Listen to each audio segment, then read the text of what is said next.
East of Los Angeles, a calm holiday weekend is shattered by a devastating explosion. A neighborhood is destroyed.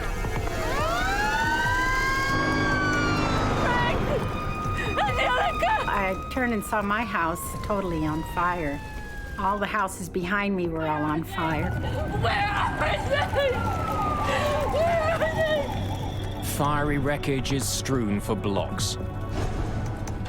Investigators must discover why this airliner crashed and find a way to stop it from ever happening again. Mayday, Mayday.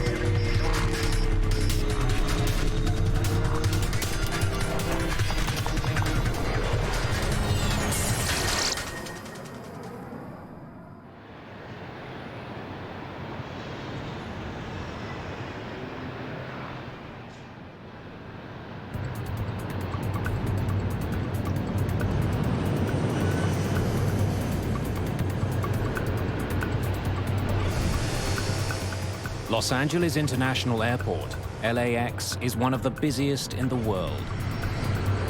It's used by 40 million passengers each year. More than 1,500 planes take off and land every day.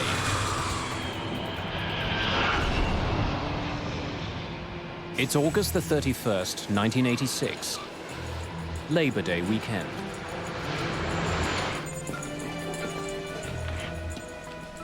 Today, a junior air traffic controller, Walter White, will be handling some of that traffic. Let's go. That was the big one. White isn't yet a fully fledged controller. He has to put in more time before he gets his final certification. Hey, Carl, how's it going? Hey, slow, slow, slow.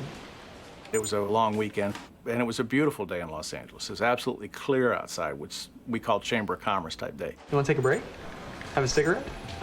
I can sit in for you. That was my normal assigned shift, and Walter came in and asked me if I wanted a break, wanted to go smoke a cigarette, and I said, sure. All right. Traffic was light, it wasn't very busy, it was Sunday morning.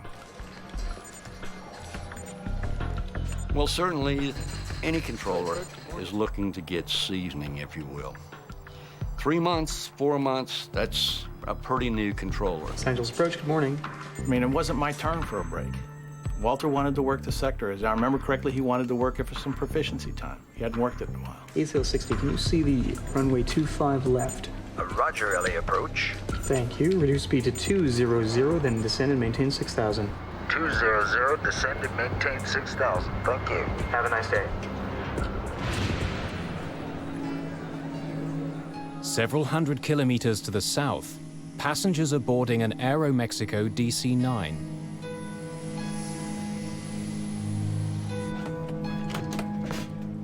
Dr. Donald Wong and his sons are returning from a highly successful fishing trip. Jason, I think we should put it up in the kitchen. They caught an enormous sailfish, Your mom will love it. which they plan to display at home. Labor Day weekend was the last weekend before school was to start. Donald decided that it would be fun to take the boys fishing down in Mexico, to go deep sea fishing, which he'd only done one other time in his life. This would be a father-son bonding weekend. And it was also the first time that they had traveled without me.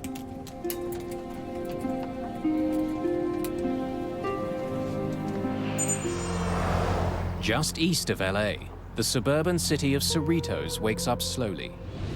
In the 1970s, this bustling community had been one of the fastest growing in Los Angeles County.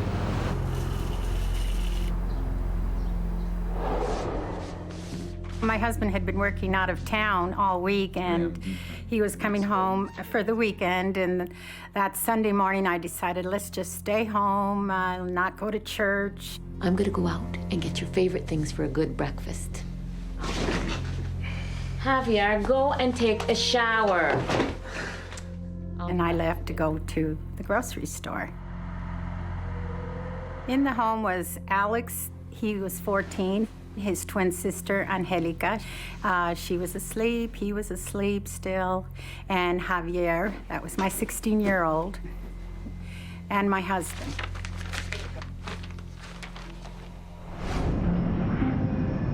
As Estrada leaves on her errand, Aeroméxico Flight 498 is just 20 minutes from LA. Captain Antonio Valdez-Prom is acting as co-pilot as they approach the city. First Officer Jose Valencia is piloting this leg of their journey. Ready when you are, Cap.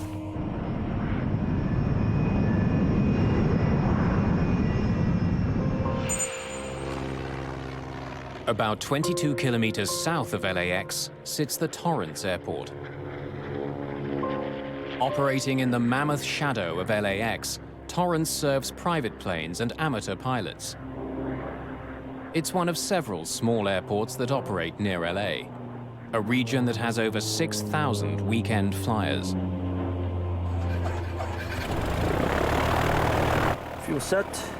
At the end of a busy summer, William Kramer, his daughter Caroline, and wife Kathleen are finally taking to the skies. Piper 4891. All clear for takeoff. Good morning, Piper 4891. This is Torrance Tower. You're clear for takeoff from runway 5. They're heading to Big Bear Lake, Rolling tower. about 200 kilometers northeast. A meticulous man, William Kramer is an executive for an engineering company.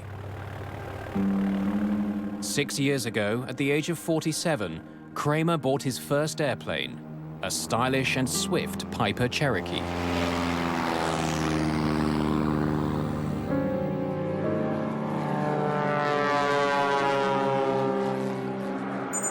Wings West 5225, Los Angeles approach, depart Seal Beach, heading 320. Expect a visual approach, runway 25 left. Report airport in sight. Thanks. Walter White's job as arrivals controller is to make sure incoming planes keep well clear of each other. He's directing them to land on one of two runways. Aerial approach, runway 25 left. Thank you. Southeast of LAX, the crew of Aeroméxico Flight 498 is still a few minutes from their first contact with Walter White. But in the skies above Los Angeles, a deadly series of events is about to unfold. Dozens of people who have never met will be bound together forever in a tragedy that will affect everyone who flies. Airspeed.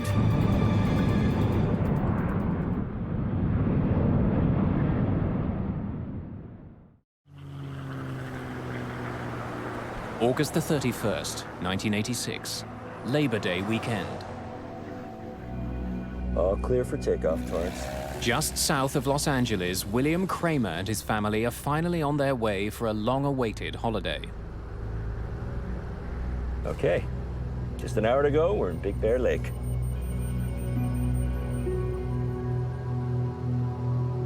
The reporting, visibility of 14 miles today. Pretty good. As the Torrance Airport recedes behind him, Kramer begins climbing to 3,000 meters on his way northeast to Big Bear Lake.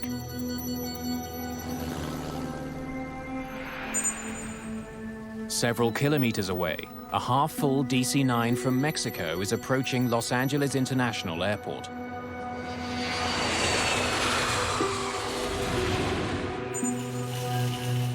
Less than 2,000 meters below them, Teresa Estrada is driving home with the groceries for a holiday breakfast. Her husband and 3 children are waiting just a few blocks away.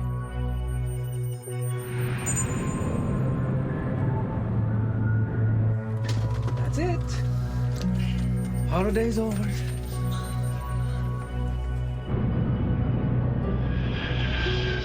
PSA 1765, 12 plus, 1 mile southbound. It's not a busy morning, and one by one, arrivals controller Walter White guides his planes in safely. Report airport in sight. At 11:47 a.m., he gets his first call from Aeroméxico Flight 498. Los Angeles approach, good morning. This is Aeroméxico 498. Aeroméxico 498, Los Angeles approach, 25 left, final approach course. Do you have information? Aeroméxico Flight 498 is now officially inside what's known as the Terminal Control Area, or TCA. Sometimes referred to as the birdcage, the TCA is a complex piece of three-dimensional airspace around the airport. It's restricted airspace that's normally found around heavily congested airports or hub airports where the traffic density is extremely high and you need to control the access into and out of that airspace. Aeroméxico 498, traffic 10 o'clock, 1 mile northbound, altitude unknown. Roger, 498. Aeroméxico 498, reduce speed to 190, then descend and maintain 6,000. As the Aeromexico plane descends, William Kramer and his family continue climbing.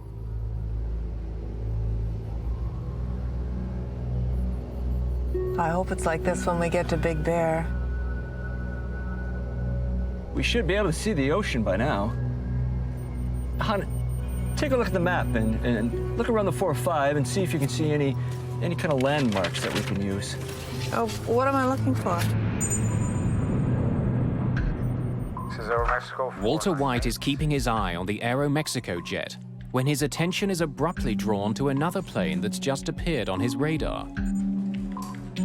It's not one he's expecting. One approach, 66 Romeo is on a flight from Fullerton. Cruising altitude is 4,500. We'd like following. The pilot of a small Grumman Tiger asks White to help guide him through the crowded terminal control area.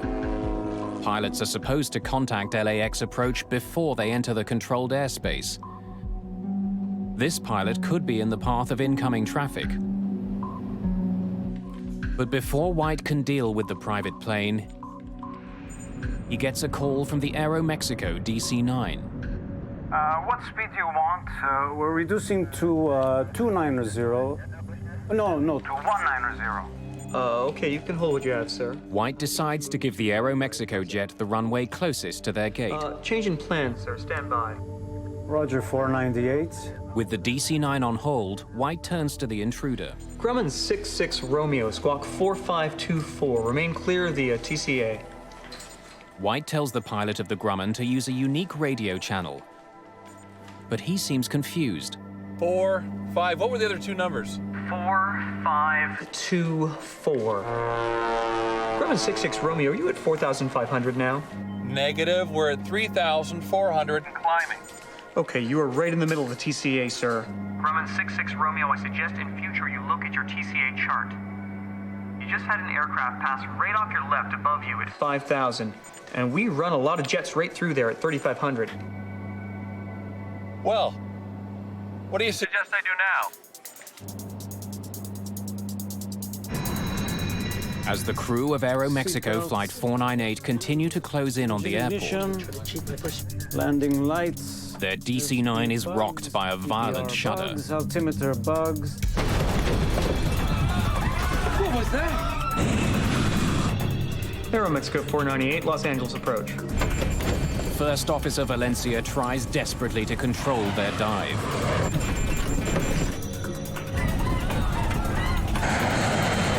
Aeromexico 498. Los Angeles approach. This can't be.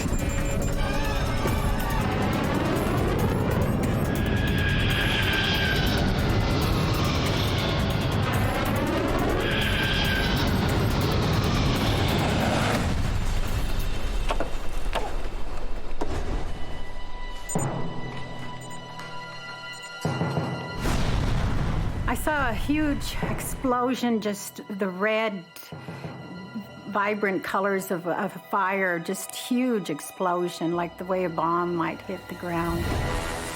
White is getting no response from the Aeromexico jet.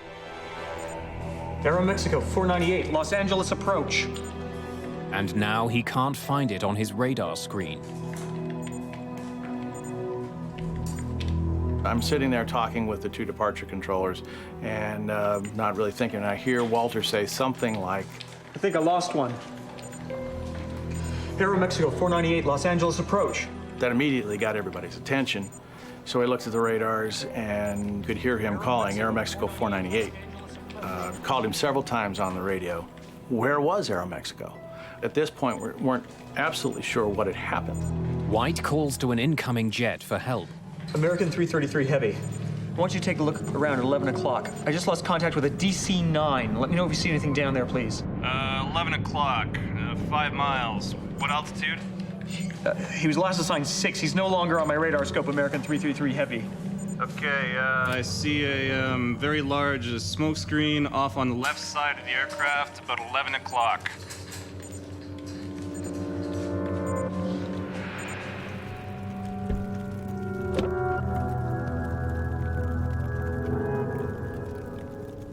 I went down the street to go to my house, and I saw a woman's head.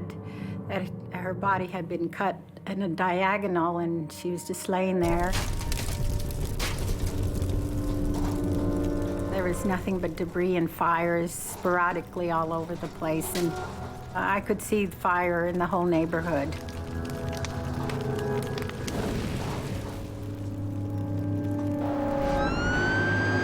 Nearby, an engine from a local fire station had been on a training exercise led by Fire Captain Larry Hambleton. All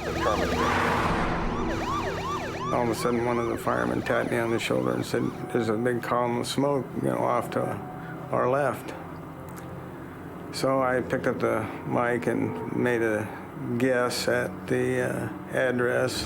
Responding to a large fire north of 91, north of Terminator. They came back and said, "Well, we've got a report of an airliner down." So I upgraded the response to basically triple what I initially asked for. I'm calling for a third alarm and 2 air squads east of 183 in Terminator.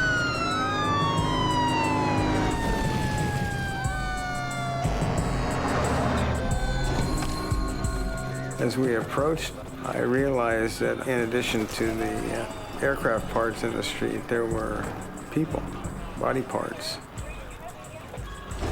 which changed the complexion of the whole thing.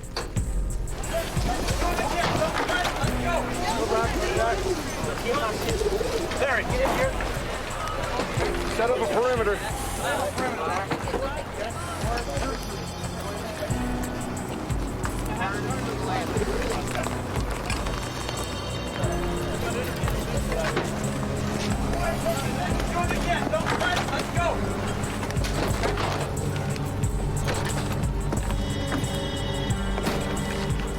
Hello? Hello? Can anybody hear me?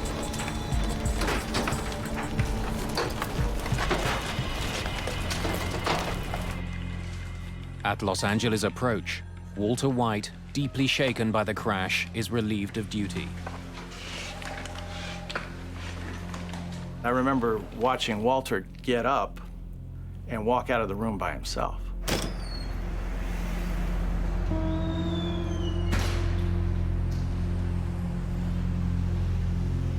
And, something inside of me was just, saying, this is not right, this is not right. Somebody's got to go with him. Tony, he can't go out alone. I could have been sitting there just as easy as him. And I don't know if I'd have done anything different than he did.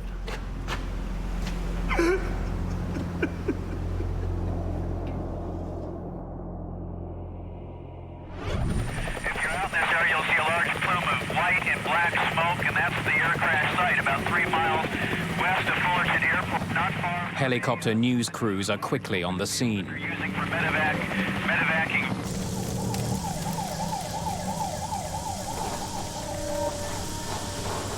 There was a lot of fire in front of me, and my house is just totally on fire. Frank! Angelica! Javier! Angelica! And I saw my neighbor. Where are they? I said to her, "Rose, where's my family? What happened?" And she goes, "Oh, honey, your family's in here. They're over here. We're looking for you." And within myself, all I could do was thank God that they were safe and sound.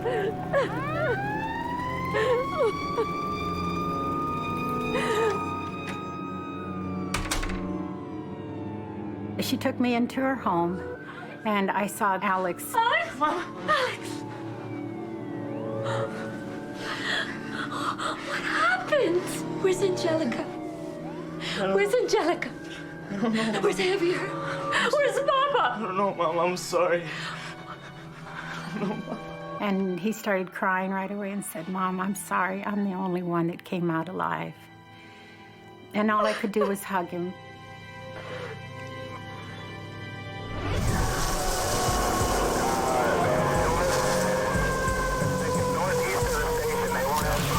Pieces of fuselage have torn through nearby homes, setting them on fire. The tail section of the jet has been catapulted more than a block from the crash site.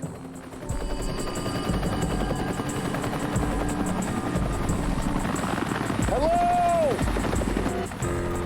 Is there anybody in here?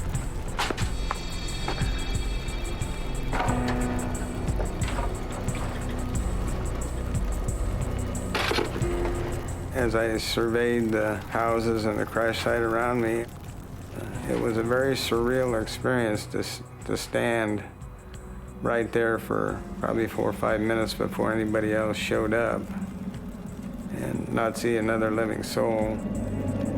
I have got wreckage all over the place. There are no survivors, just fatalities. You know, I dealt with death on 1 or 2 or 3 people in a residential fire, but never a whole airliner full of people.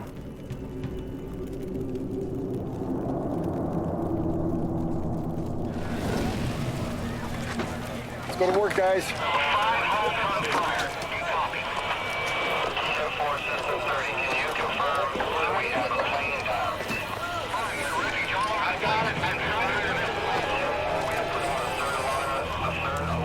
I don't think I ever saw a whole human being.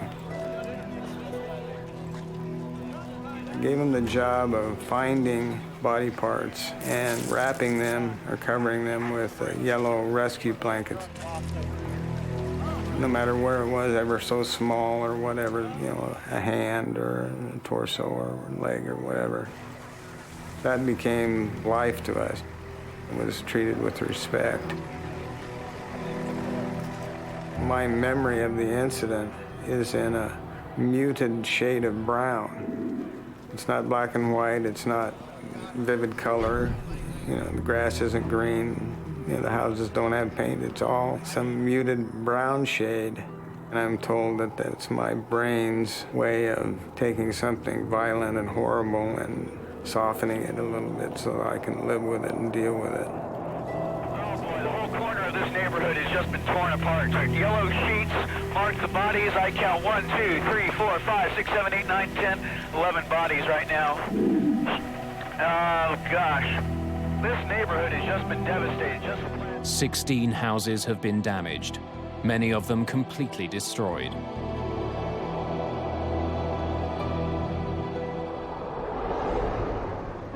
At Los Angeles International Airport, Mary Wong is waiting for her husband and 2 young sons.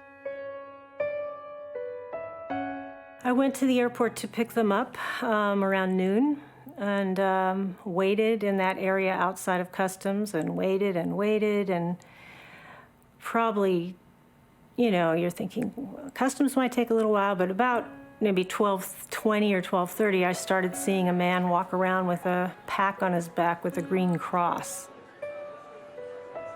We were taken up to a lounge upstairs, and on the elevator up, I looked at the man and I said, "They're dead." I said, "I just know they're gone." In Cerritos, emergency workers are shocked by another grisly discovery. In the playground of a local school, they find the wreckage of a Piper Cherokee Archer. Remarkably intact, the plane's canopy is sliced off. Its 3 occupants are found still belted into their seats. William Kramer and his family are dead.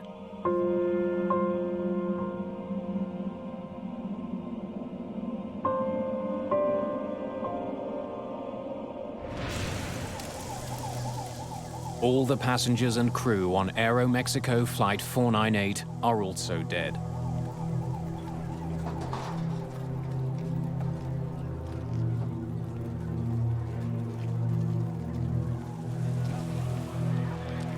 In addition, 15 people on the ground have been killed. It's a horrifying situation. 2 planes have crashed into a California neighborhood.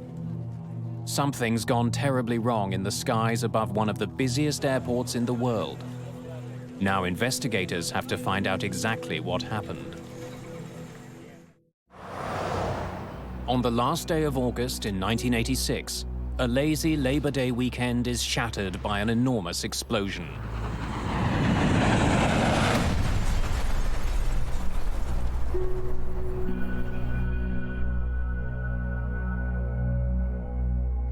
Two planes crash in LA County, destroying several houses.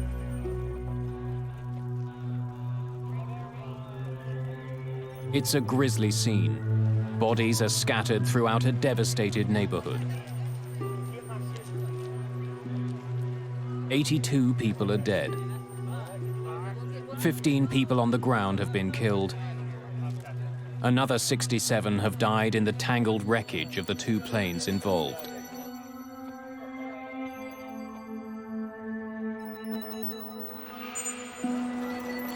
Investigators from the National Transportation Safety Board arrive that night. They include experts in human performance, flight systems, and air traffic control.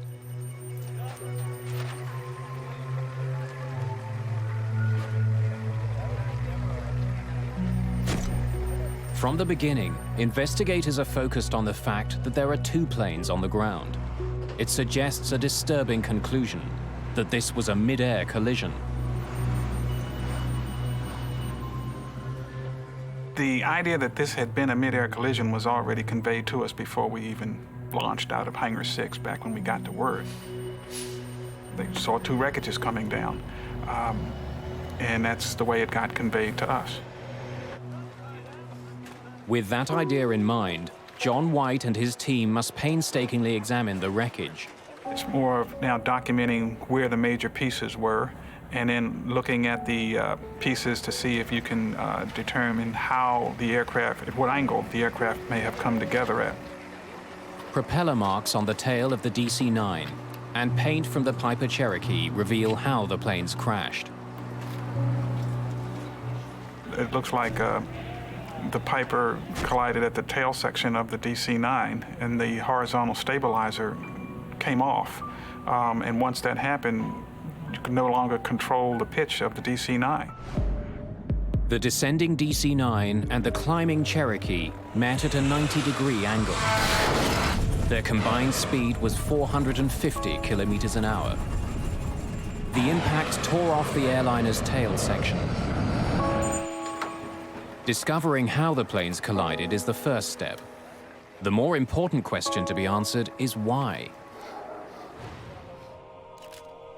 To piece together the tragedy, investigators examine the DC-9's flight data recorder.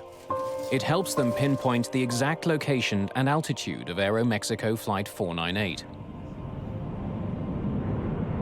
The DC-9 was inside the terminal control area, the controlled airspace of the Los Angeles airport. It was right where it was supposed to be. But the Kramer's Cherokee was also inside the TCA. With all of the jets taking off and landing at LAX, private planes must first get permission to enter this area. Piper 4891, all clear for takeoff, Torrance. William Kramer was a newcomer to Los Angeles, but investigators learned that he was well aware of the limits imposed by the TCA. He knew that it was restricted airspace. And in the cockpit of Kramer's Cherokee, the confirmation. Investigators find a map of the Los Angeles terminal control area. Investigators make another puzzling discovery.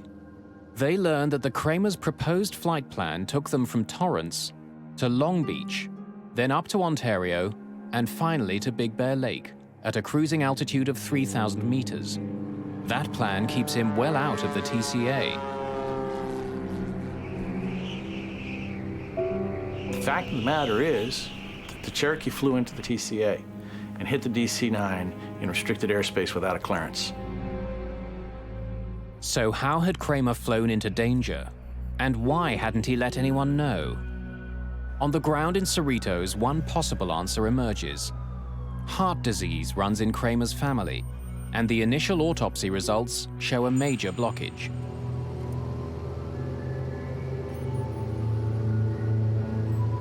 Are you all right, Bill? Yeah, I'm fine. Kramer may have suffered a heart attack on the flight, leaving the plane without a pilot.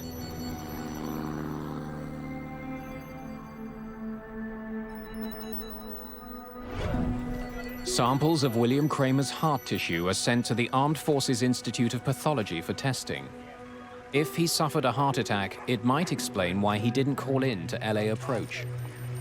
It's totally possible that he could have had the heart attack, fell back, pulled the airplane up, and that's why he didn't try and avoid the DC-9.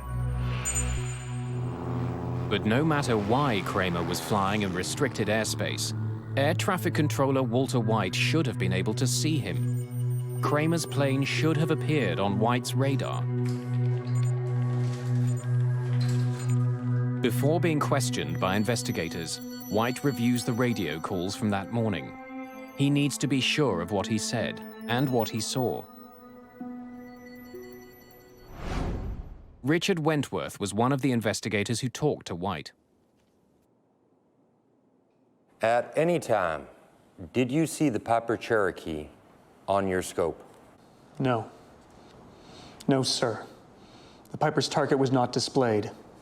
It is my belief that it was not on my radar scope. He was positive that the aircraft was not there for him to see. NTSB investigators aren't satisfied with White's memory.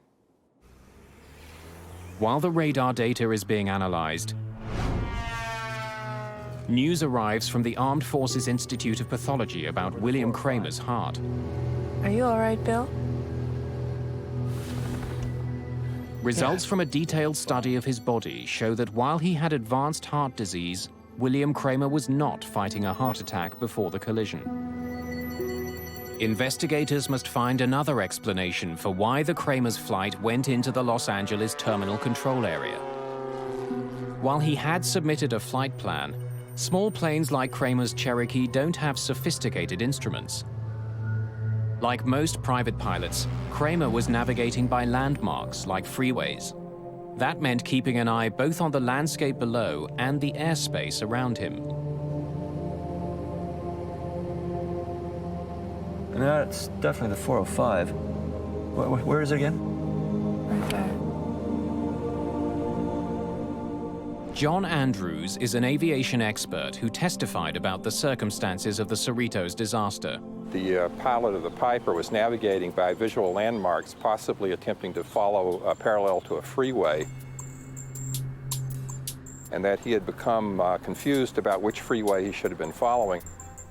New to California, perhaps bewildered by the tangle of freeways below him, Kramer may have flown into the terminal control area without knowing it.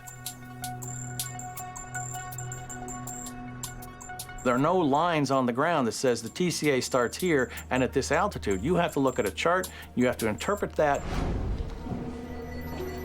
Investigators are now confident they can explain why Kramer was inside the controlled airspace of the TCA. But when he finally gets a look at the air traffic control radar record, Richard Wentworth is convinced that Walter White should have been able to see the Piper.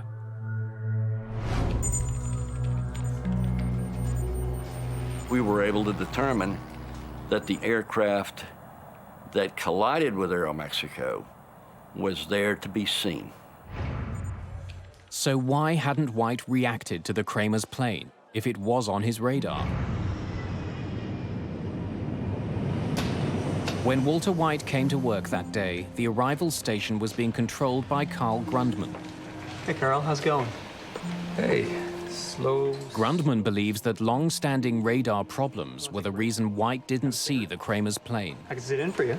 Controllers have been complaining about the radars for a long time. Yours, buddy. All right, thanks a lot. Take care. We had reported problems with the radar not picking up targets several times. When radar signals strike a target, they bounce back to the receiver. But if buildings or mountains interrupt the radar, the return signal can disappear. You may lose one target. You may lose two targets. It may not be presented for one sweep. Did you see the Piper Cherokee on your scope? No, sir. But that doesn't mean that the target isn't there. A blind spot is only an instantaneous thing. It's not a continuous thing. I think I lost one. There were also holes that were just because the radar was old. It was just not as accurate as it might have been. It was not state-of-the-art equipment, that's for darn sure. There's an effect called flicker. When a computer becomes overloaded, the scope will flicker. Every now and then, targets will drop out or can drop out. We reviewed that data. We had no evidence that there were any malfunctions of any systems in Los Angeles.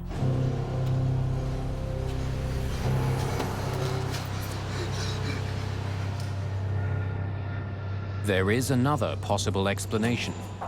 If the Cherokee had appeared on the radar, White still could have missed it. Investigators focus on the other plane in the sky that day, the Grumman Tiger. Private planes are required to contact air traffic control if they're entering the terminal control area. But the Tiger was already deep into the TCA before it radioed Walter White. One approach, 66 Romeo is on a flight from Fullerton. Cruising altitude is 4,500. We'd like following. Grumman 66 Romeo, are you at 4,500 now? Negative, we're at 3,400 and climbing. Okay, you are right in the middle of the TCA, sir. There was an aircraft that was east of the airport, which he became involved in. That was what they called a violator. Grumman 66 Romeo, I suggest in future you look at your TCA chart. You just had an aircraft pass. The problem with the conversation between the controller and the pilot of the Grumman is that it went on too long. Why were you so mesmerized by the Grumman? I thought he posed a risk.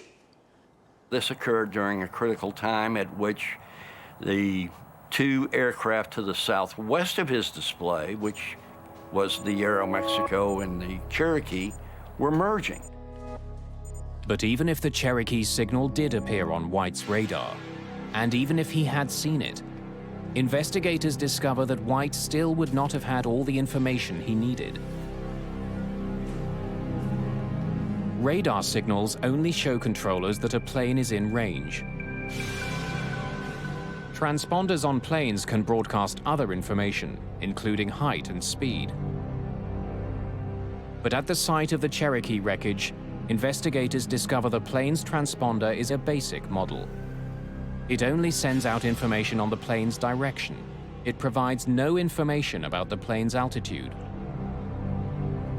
So these controllers were pretty much used to seeing a little triangle which represented a VFR aircraft with no altitude readout, traversing all over the place. And unless they learned firsthand from the pilot, they had an expectation that the aircraft would not intrude into that airspace. Grumman 66 Romeo, squawk 4524. Investigators believe that White's divided attention, perhaps made worse by an older radar system, explains why air traffic control never warned the DC-9 of the danger posed by Kramer's Cherokee. Any landmarks that we might be able to use as a visual. But there's another mystery that hasn't been solved.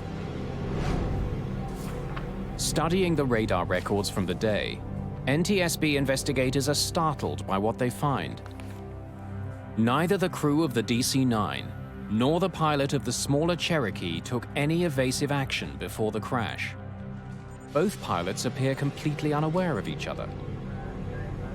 Definitely the 405. Why hadn't the pilots of either airplane reacted? Visibility was over 20 kilometers. How could two planes collide in the clear blue sky? To try to get a better sense of what was happening inside the Aeroméxico cockpit, investigators listened to the airplane's cockpit voice recorder. Los Angeles approach, this is Aeroméxico Flight. The flight crew had put Walter White on their overhead speakers. The microphone for the cockpit voice recorder was right beside the speakers. Depart sealed beach, heading 320. Much of what the pilot said was drowned out by White's voice. Reduce speed to 200, then descend and maintain 6,000. Altimeter bugs. The radar information paints a puzzling picture.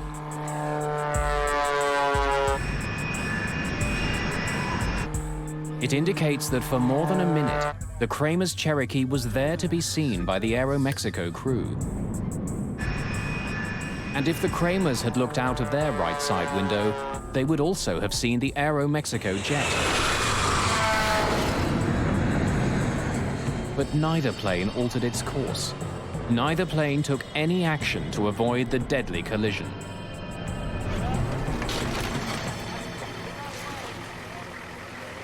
Investigators believe that if William Kramer was indeed lost and using the freeways as a guide, he might never have seen the approaching DC-9. The window he would have been looking out of was the pilot's window, but the DC-9 was coming from the other direction. A visual landmark This would have been a very unfortunate situation because the DC-9 was approaching from the far right side and in fact could only be seen out the passenger's window, which was on the right side of the aircraft. For the crew of the DC-9, the very size of the much smaller Cherokee could have prevented them from seeing the plane before it was too late. In some cases, when a small aircraft is closing very rapidly, by the time the aircraft becomes large enough for you to easily see it, it's almost too late to avoid the collision. The FAA generally has taken a sort of as a rule of thumb that you need about 12 seconds in order to see an aircraft, decide that it's a threat, and then execute an avoidance maneuver. In the case of the collision at Cerritos, by the time the aircraft became large enough to see, you were down very close to that 12-second limit. In case after case of mid-air collisions, we find out that the aircraft gave no indication that they saw each other until the time they actually collided.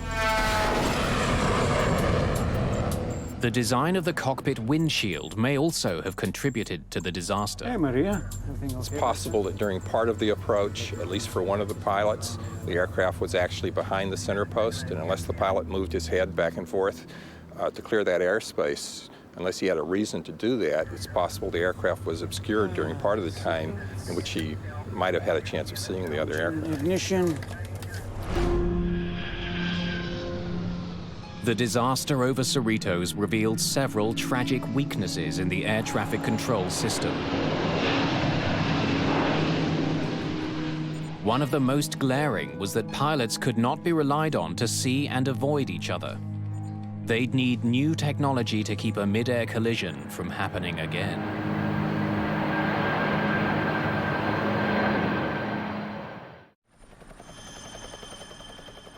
A small California neighborhood is rocked by a terrifying plane crash.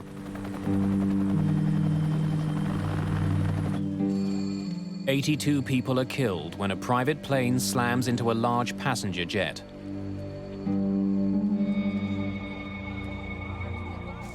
The devastation is enormous. More than a dozen houses are damaged, several leveled completely. The NTSB report makes it clear that there are glaring problems across the air traffic system, and these concerns must be addressed before, inevitably, there is another mid-air disaster. The FAA, which regulates the airline industry in the United States, acted swiftly to improve safety. A new kind of transponder was required for smaller planes, the kind that might have helped air traffic controllers recognize that the private aircraft posed a danger.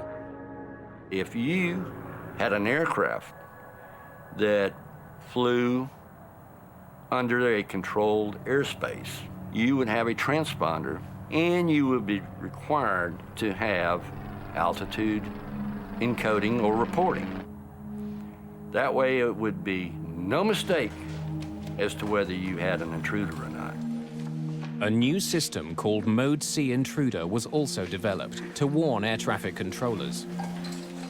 Mode C Intruder is an automated program that is now incorporated in all our major radar facilities, that if an aircraft should inadvertently intrude, the controller will now be given a visual and an oral alert, thus giving him time to provide a timely warning to the pilot. Range check. Seatbelts, engine ignition. Even for the most diligent pilot, the old strategy of see and avoid had serious limitations.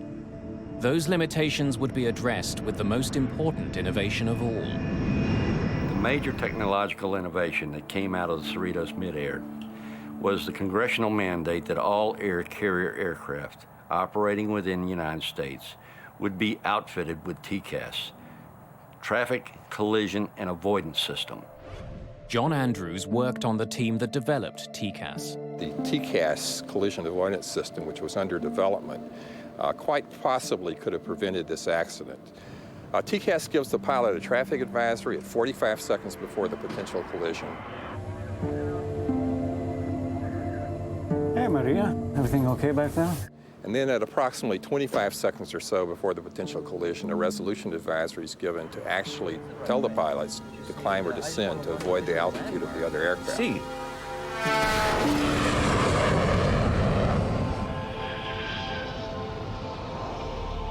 Today, commercial airlines around the world use TCAS.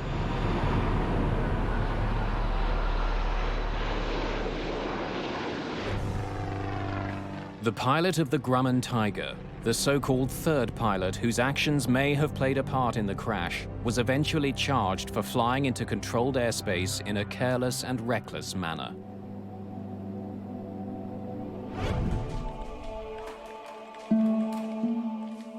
For Walter White, the effect of the disaster over Cerritos could not be overcome.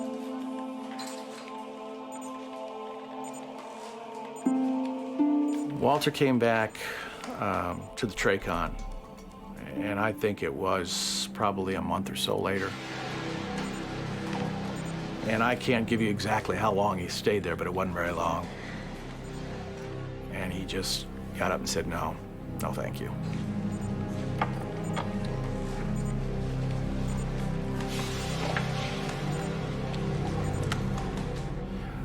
And as far as I know, he didn't talk to airplanes again.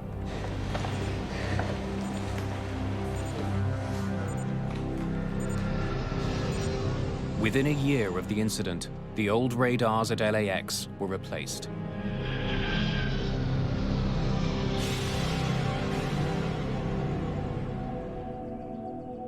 In Cerritos, a memorial garden now marks the day of the disaster.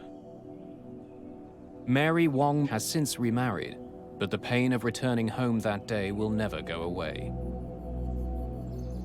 There's nobody here. The house is empty. Derek was already living in an apartment in San Diego, and here I was. I was no longer a mother, except to Derek, and I was no longer a wife. And so it shattered my whole world. Days after the disaster, Mary Wong met one of the few people who could fully understand her loss. I went to the memorial service, and it was very important to me to try to meet somebody else who had gone through this. And I knew from reading stories that Teresa had lost her husband and 2 children. And so I saw someone there who I thought was Teresa. She says, "Are you Teresa Estrada?" I said, "Yes, I am." She says, "Well, my name is Mary Wong." And she says, I said, "I lost my husband and children also." I just wanted to grab her and hug her because she was feeling what I was feeling. So we had an immediate connection, and we've maintained our friendship over these 20 years. Everyone who flies today has been affected by the mid-air collision over Cerritos. The disaster led to historic improvements in aviation safety. Since the full adoption of the TCAS system, there has not been another mid-air collision in the United States. A 737 is in trouble. The pilots blinded by rain. In the cabin, government officials and influential businessmen.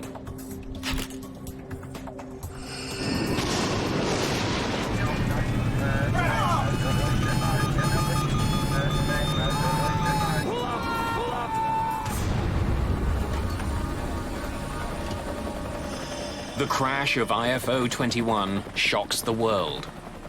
Did a final act of war bring the plane down?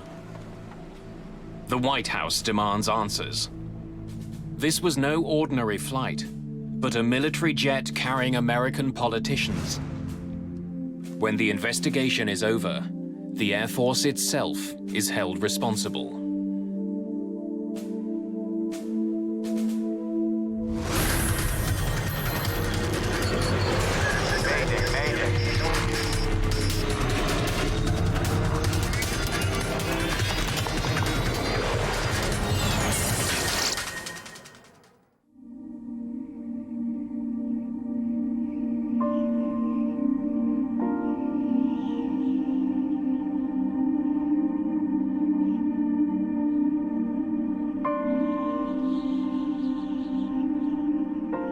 Wednesday, April the 3rd, 1996. A raw spring day near the city of Dubrovnik, Croatia. Rain pelts the runway at the city's airport. A small group of diplomats hurry through the storm, trying to keep dry. They're part of a delegation that's just touched down. Among them, the Croatian Prime Minister and the American ambassador to the region, Peter Galbraith. The flight into Dubrovnik was a scary flight. We couldn't see anything at all. At that point, I'd been ambassador to Croatia for nearly 3 years, and I'd done a lot of shuttle diplomacy, and it certainly was one of the most uncomfortable. The weather that made Galbraith's landing so bad isn't letting up. In fact, commercial flights into Dubrovnik have been cancelled. But the ambassador and the others aren't waiting for a commercial flight. They're here to greet IFO-21, a US Air Force jet on a delicate mission. The plane is a specially designed 737. The Air Force has a small fleet of these jets to transport high-profile guests around the world. The cabin has everything needed to do business and politics 10,000 meters in the sky. Today, the cabin is filled with what the military call DVs, Distinguished Visitors. This group is led by United States Secretary of Commerce, Ron Brown. Ron Brown was a very smooth, capable individual. He was a Washington insider. And he had all the skills that go with that. Brown is a star in the Democratic Party. I obviously will do everything that is He played an important role in getting Bill Clinton elected president. Under Clinton, Brown was appointed the first African-American Commerce Secretary in the country's history. The United States companies that are here today are eager to engage in dialogue with government and business leaders, and more importantly, to do business. Today, that job has taken Brown to one of the most troubled areas in the world.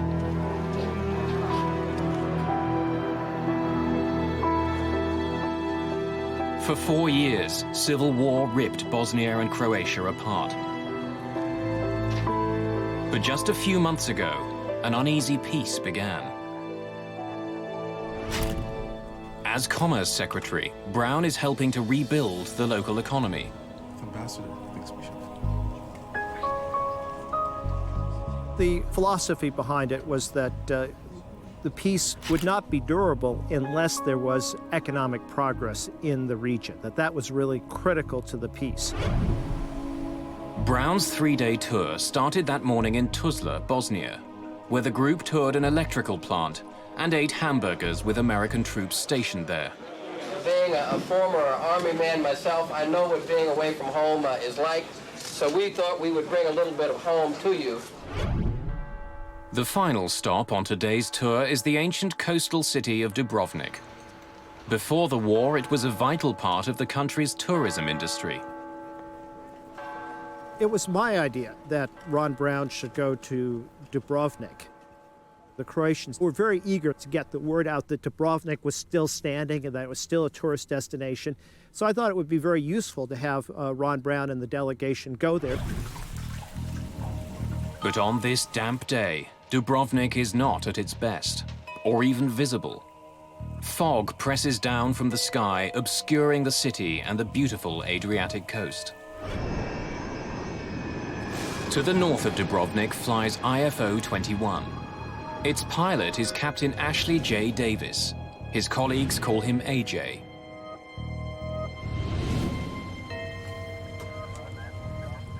Departure, IFO 21. IFO 21. From the cockpit, Davis can see some clouds ahead that he wants to avoid. I'm left here just a couple of miles for a build-up. IFO 21, this is approved as requested. Climb and maintain flight level 160. Up to 160 now. IFO 21. It's 2 o'clock in the afternoon. AJ Davis and his crew have been on the go since dawn. While the cabin of this plane is built for comfort, the cockpit is virtually identical to a standard issue 737. AJ Davis grew up in Baton Rouge, Louisiana, and dreamed of being a pilot. He made it and has been on the front line of American military efforts.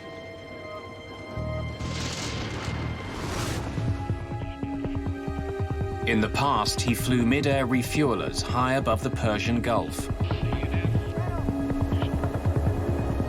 But now he pilots diplomats and other officials from around the world. It means a lot of traveling and a lot of time away from his wife and 2 children at Ramstein, an American base in Germany. According to the Air Force ranks, Shelley Kelly is a technical sergeant. Today on IFO 21, her main job is to make sure the passengers have everything they need.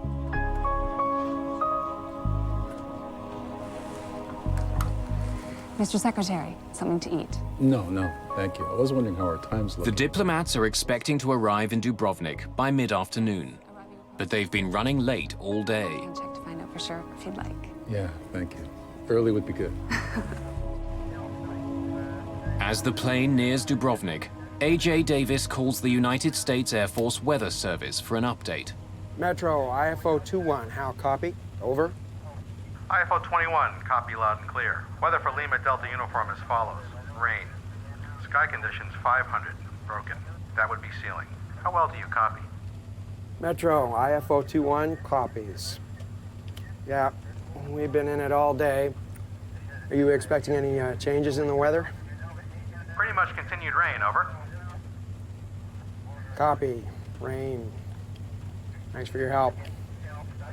So, let's see the sights of Dubrovnik. Only 4 months after a peace treaty was signed, the skies over this part of the world aren't guaranteed to be friendly. Planes are still required to fly in certain highly restricted lanes. While he's aware that there are flight restrictions, Davis has never flown in this part of the world before. As he nears the Croatian border, he gets an unexpected warning. IFO 21, this is Magic 51. Magic is the call sign for the peacekeeping airborne early warning aircraft that watches air corridors like a traffic cop. Be advised, you're leaving an approved corridor. Please reroute immediately. Davis isn't off course. He's flying the exact route he had planned. But without knowing it, Davis and his plane are flying out of approved airspace. They're flying into potentially dangerous territory. You're leaving an approved corridor. Reroute. Roger, Magic. Our error. Rerouting now to proper corridor. Over. The second time today. The approved corridors do change, and Davis and his crew should have been informed. To stay on an approved course, Davis will have to swing out to the west. It's an embarrassing situation that's going to cost them time. Shelley, AJ, we've been directed to reroute. We'll be arriving about 15 minutes late at Dubrovnik. Apologies to all back there.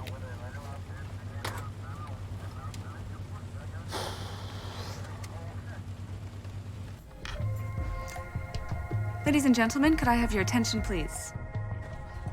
Unfortunately, there will be a slight delay on our arrival into Dubrovnik.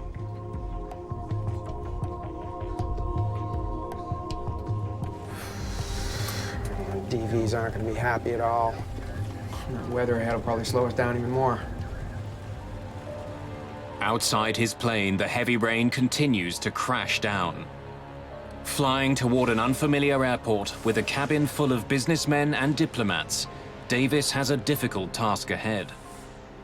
What happens to this plane and its passengers over the next several hours will capture the attention of the world.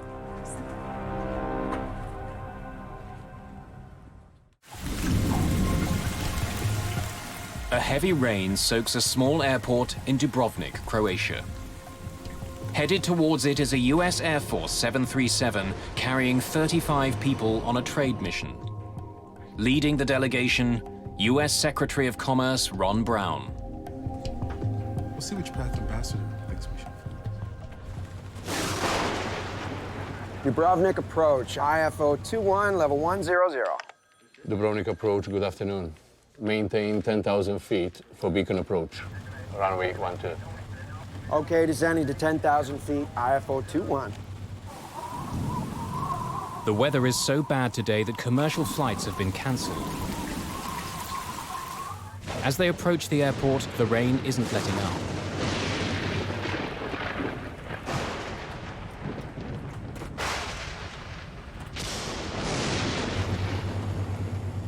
But the crew is dealing with more than just bad weather. The recent civil war has taken a heavy toll on Dubrovnik's airport. It had been closed for several years and is waiting for a new landing system. The airport was totally trashed by the Serbs who had taken over the airport during the '91 war. They really went out of their way for the destruction. They destroyed the instrument landing system. The new one was on order.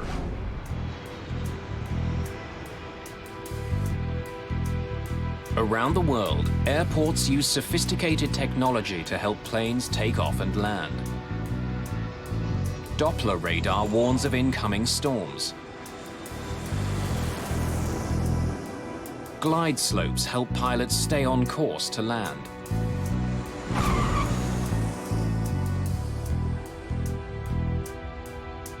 The devastated Dubrovnik airport has none of that. It doesn't even have radar to see the planes that are coming in for landing.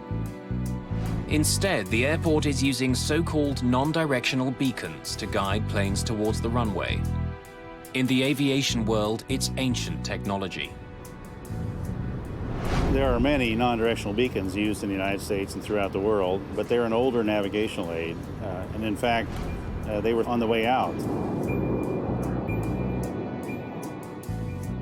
The system in Dubrovnik has 2 beacons on the ground, which send out signals to the plane. When the crew receives the signals, they consult their charts and follow the course that will take them to the airport. The crew of IFO 21 is still waiting to hear the first signal when they get a call from the ground. 9A CRO to IFO 21. IFO 21, I read you, 9A CRO, over. Another plane, this one carrying Ambassador Galbraith, had touched down earlier in Dubrovnik. The pilot of that plane is an experienced flyer who's very familiar with the area. He wants to let the crew know what to expect. IFO 21, we landed about an hour ago. The weather was at minimum. Adjusting the wording to split if you have to execute the missed approach. Over. Roger, 9A CRO, we read you. Out. Diverting wouldn't be welcome news for the members of the trade delegation. The pressures to get the passengers to scheduled news conferences and other activities were probably pretty high. As Davis closes in on the airport, the Dubrovnik tower calls again. IFO 21. Report level.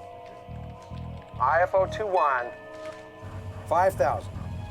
IFO 21, roger. Descend to 4,000. Report Kilo Lima Papa. Down to 4,000, IFO 21.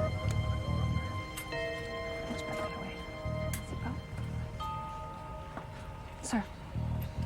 Thank you.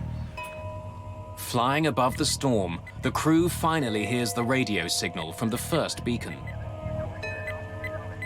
Big Age. At Kilo Lima Papa, we're tracking outbound at 119 degrees. 119 confirmed.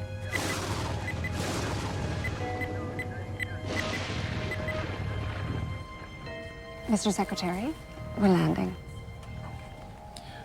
We'll take this up later, Adam. It's not very broken up down there. I can't see through it. Tim? The clouds are thick. The crew can't see the ground. They have to trust their instruments as they descend through the storm. IFO 21. Sir, we are inside the locator, inbound. IFO 21, roger. Cleared for beacon approach. Runway is wet. IFO 21.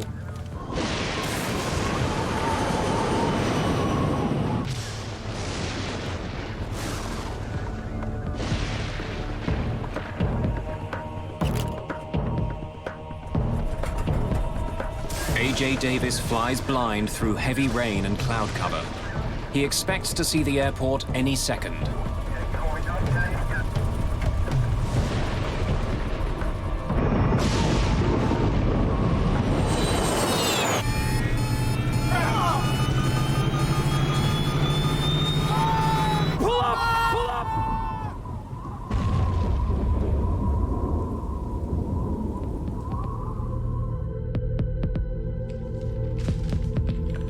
IFO 21, do you read?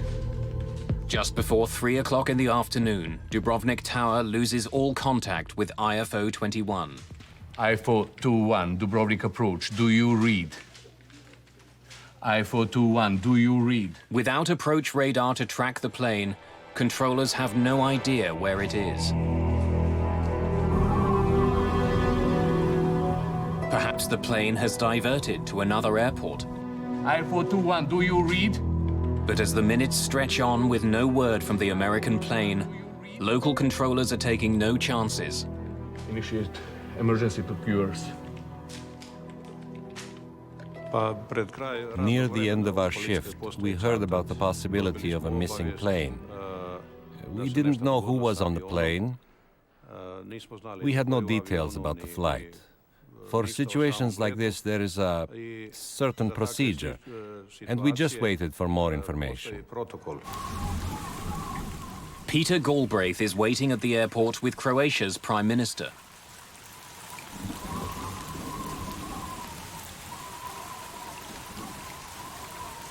It was clear from my own flight in that this was a very marginal landing. I did not expect them to attempt the landing in Dubrovnik. The Croatian Prime Minister came up to me and pulled me aside, and he said, "We've lost radio contact with Ron Brown's plane." I got the State Department Operations Center on the phone, and he's asked to activate the U.S. military to start search and rescue activities. Word goes out to the chain of air traffic control centers. Američke borbene snage. Jeste li imali nekakav kontakt sa tim zrakoplovom? But no one has had any contact with IFO 21. The search and rescue effort focuses on the approach to the airport. Perhaps the plane had ditched into the Adriatic. At the time, I was about 100 miles away. I was in Brindisi, Italy. We launched 2 of our MH-53 helicopters with Special Tactics Air Force personnel on board, headed to Dubrovnik. For hours, there is no sign of the missing aircraft. The weather conditions are getting worse. Fog was in. thunderstorms in the area, low visibility. IFO-21 Dubrovnik approach, do you read? IFO-21 has a CPI, or crash position indicator, on board. IFO-21, do you read? If the plane went down, the CPI should be sending out an ultra-high frequency signal. But the Dubrovnik airport, as well as lacking radar, does not have the equipment to pick up the signal. IFO-21 Dubrovnik approach, do you read? IFO-21, do you read? IFO-21, do you read? As the hours pass, poor visibility frustrates the searchers. They arrived off the coast, and they were over water looking for the crash.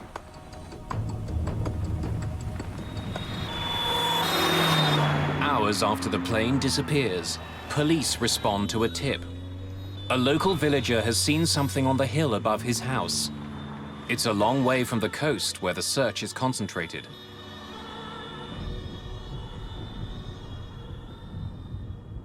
We went up with 2 vehicles to check the mountains.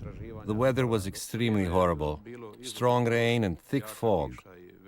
So we went on foot for about an hour up that mountain. Then we came close.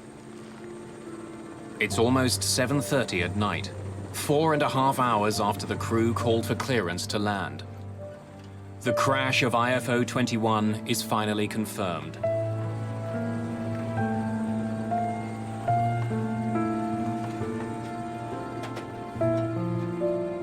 The news races from Dubrovnik to America. The crash site has been reached by Croatian police, and I've just received word that there's also a Croatian doctor on the scene. The tail section is the only substantial piece of IFO-21 that's left. Debris and bodies are scattered across the mountain.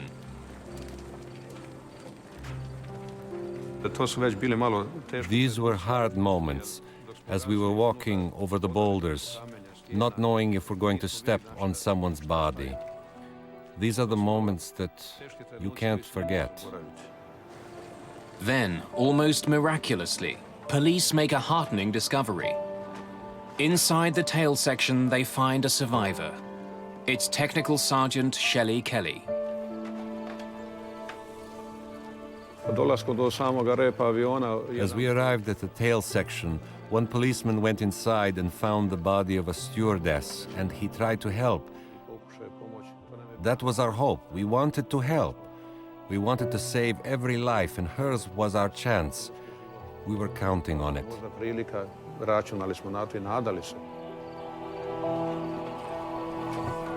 In the darkness, they realize that Kelly needs immediate medical attention if she's going to survive.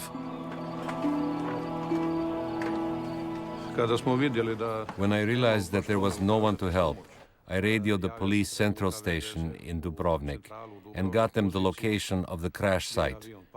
By then, it was completely dark.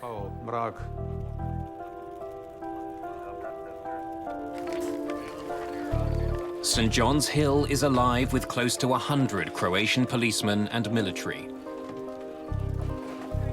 American forces are also rushing to the scene. Enormous rocks and treacherous conditions make the wreck site difficult to reach. But there are also remnants of the recent war. Mike Canavan is in charge of the U.S. crash recovery operation. I met a Croatian major. He told me that he was going to be the guide that would take us up to the top of the mountain. And at that time, he happened to mention that there were several minefields between where we were and the crash site. It takes almost 2 hours for Canavan to finally make it up the rocky hill. We had been walking for some time, and it was very dark. And all of a sudden, I saw something that was darker, and I didn't know what it was. And I reached out, and it was an aircraft engine. On top of the hill, the weather is making it impossible for helicopters to land. Emergency workers can't wait for the weather to clear. They have to get Technical Sergeant Kelly off the mountain immediately. She has a broken spine and other severe injuries. But if she can be kept alive, rescuers hope she can shed some light on what went wrong.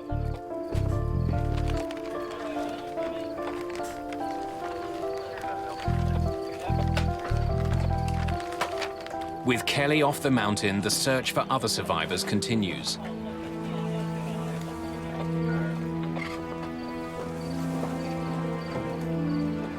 Finally, in the darkness, rescue workers find the body of Ron Brown, the U.S. Commerce Secretary. In fact, as rescuers continue to comb the hillside, all they find are bodies. A.J. Davis and the rest of the crew were probably killed instantly. All the other members of the trade delegation are also killed.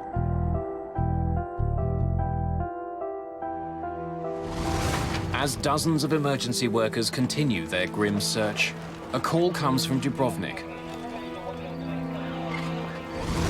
Technical Sergeant Shelley Kelly is pronounced dead in the ambulance en route to hospital. No one has survived the crash of IFO 21. A grim spring rain hammers down on the mountains of Croatia. Near the Dubrovnik airport, a 737 has crashed. The jet was an American Air Force's plane on a trade mission through the region. Police and members of the military have searched for survivors, but all 35 people who were on the flight are now dead.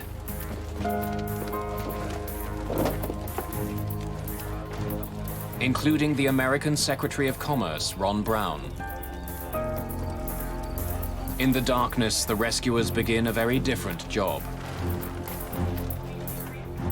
Mike Canavan is with the U.S. Special Forces. Once we realized there were no survivors, the mission changes. It goes from there's no one to rescue. Now you have to recover remains.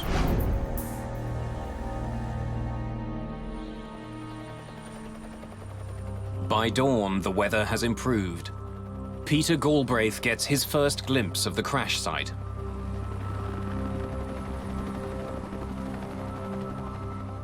We walked up the mountain. The weather was somewhat better. And near the top, there was the fuselage of the plane, rear part of it, and debris all over the place. And then on the other side of the ridge were the bodies. There's nothing in the world that compares to a plane crash. One thing that my folks did on the mountain and then down in Dubrovnik is they did this with dignity and respect. And I thought it was done exceptionally well.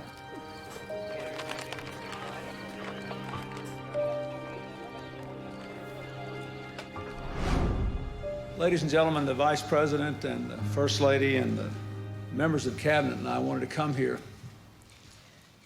to be with the employees of the Commerce Department at this very difficult hour. Hillary and I have just come from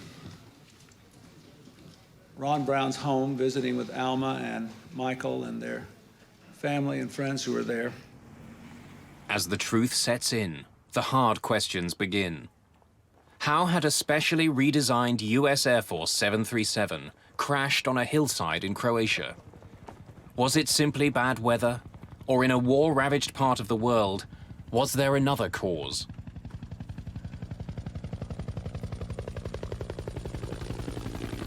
Purpose of the accident investigation team, I can guarantee you that they will be extremely thorough in their analysis in trying to determine the causes of this accident. Because of the high-profile nature of the passengers, rumors begin swirling immediately. Howard Swansea is one of dozens of experts assigned to the team. In every accident, there's always a lot of speculation. In this particular case, you had a high-ranking U.S. government official. And so by the time we had even got to the crash site, there was just quite a bit of media attention around it. And there were fragments, pieces of aircraft miles away from the wreckage. So my idea was to get as much information or collect as much artifacts or physical evidence as I could. Right from the start, the investigation team is at a disadvantage. They discover that there's no cockpit voice recorder or flight data recorder on the plane. What's standard for passenger jets is not required in the Air Force. I had assumed that the Air Force and these VIP flights had higher safety standards than commercial flights. And so I was really shocked to learn that the standards were generally lower than those for commercial aviation. Without the standard tools, investigators can't afford to overlook anything. The wreck is almost 3 kilometers from the airport. How did a trained crew get so far off course?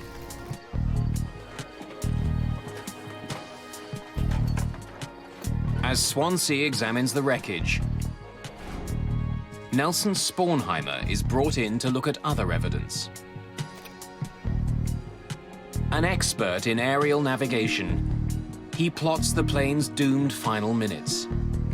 To trace the last moments of the flight, he turns to the sky and the US Air Force radar plane, which had been patrolling the region. IFO-21, this is Magic 5-1.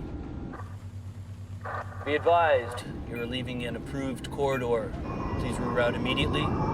Rerouting now to proper corridor. Over. Apart from heading out of approved airspace, Spornheimer finds nothing unusual about the plane's flight until the end. The radar track that I was given was from an AWACS aircraft and showed that the en route portions of the flight from about 100 miles prior to the airport were entirely nominal. The last segment of the flight, however, beginning 20 kilometers from the airport, is different. On their final approach, the plane begins to head off course. They start flying in a straight line, which heads right into the mountains. My initial look at the flight track of the aircraft showed a 7-degree bearing error in the final segment of the approach. A small error when traveling at hundreds of kilometers an hour could quickly lead to an enormous problem. But why would the plane get off course at the end of the trip if the rest of the flight showed no major navigational problems? Even in bad weather, how had the crew become so lost? Spornheimer examines the outdated navigational equipment at the airport. Badly damaged during the recent war, perhaps it had malfunctioned. 2 separate navigational beacons are used for landing in Dubrovnik. One guides planes to the runway, the other lets them know if they've gone too far. The first is located on nearby Kolosep Island. It transmits a specific Morse code signal to make it easily identifiable. When they hear it, all Davis and his crew need to do is fly a heading specified on their landing charts. If they do, they should eventually arrive at the airport. The second beacon is located at the airport itself. It's a fail-safe device. If the crew hears the beacon before they see the airport, they have to declare a missed approach and circle around to try landing again. In fact, the plane that brought Peter Galbraith to Dubrovnik just minutes before IFO-21 only landed on its second attempt. IFO-21, I read you, 9ACRO, over. Adjusting the verdict to Split if you have to execute the missed approach. over. Roger, 9ACRO, we read you. Out. But after studying the equipment, Spornheimer doesn't believe it played a role in the crash. Both the non-directional beacons were found to be operating normally by flight tests within a few days after the accident. There are bizarre rumors of an even more sinister theory. Perhaps Davis was following a decoy beacon put in the mountains on purpose. In a troubled region, was this an attack on the trade mission?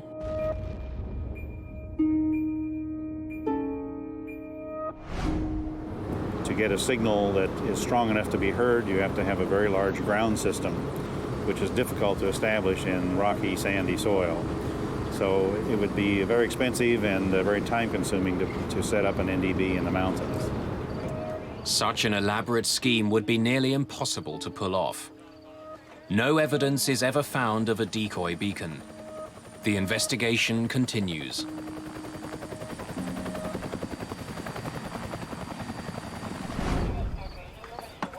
In the wreckage of the Air Force flight, investigators discover an important piece of the puzzle. The plane's ADF, or automatic direction finder, is recovered.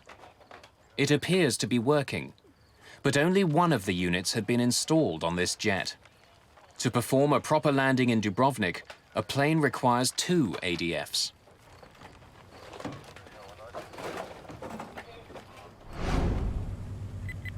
The device listens to the signals put out by the land-based beacons, but it can only listen to one at a time. We're still not past it. I'm tuning back to KLP. Flying with 1 ADF, the crew can listen to either the beacon which is telling them how to get to the airport, or the beacon which is telling them they've gone too far. They can't do both at the same time. That would have required 2 ADF receivers in the aircraft, which the accident aircraft had only 1. And only having 1 ADF restricted their ability to follow the approach accurately. I got CV. We're still not past it. I'm tuning back to KLP.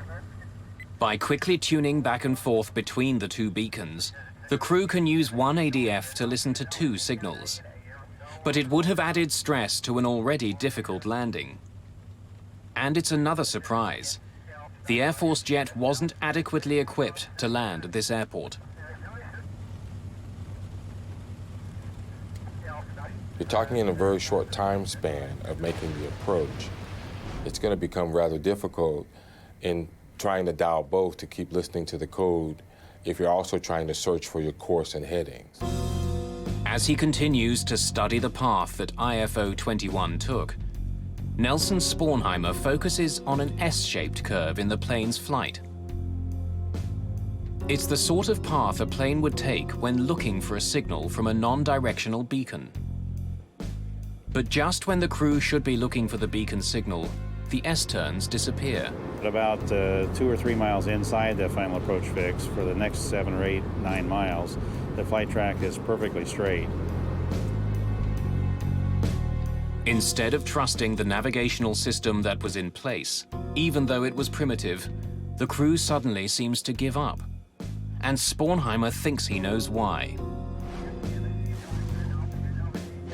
Fighting heavy rain and hampered by a single direction finder, Spornheimer believes the crew resorted to another, even older piece of technology to find the runway, something called INS, or Inertial Navigation System. An INS system uses gyroscopes to maintain an awareness of how much the airplane turns and banks. After entering a specific geographical position at the beginning of a flight, an inertial navigation system tracks all the turns a plane makes. It's a self-contained system on the aircraft. But there is a potentially enormous problem. If the gyroscopes don't perfectly calculate every single maneuver of the plane, a pilot can be off course.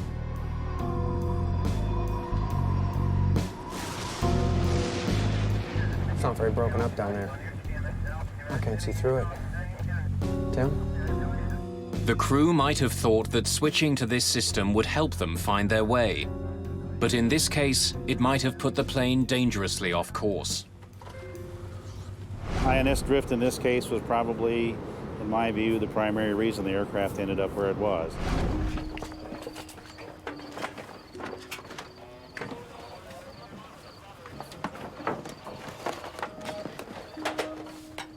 Investigator Howard Swansea examines the Jeppson approach chart the crew was using as they attempted to land.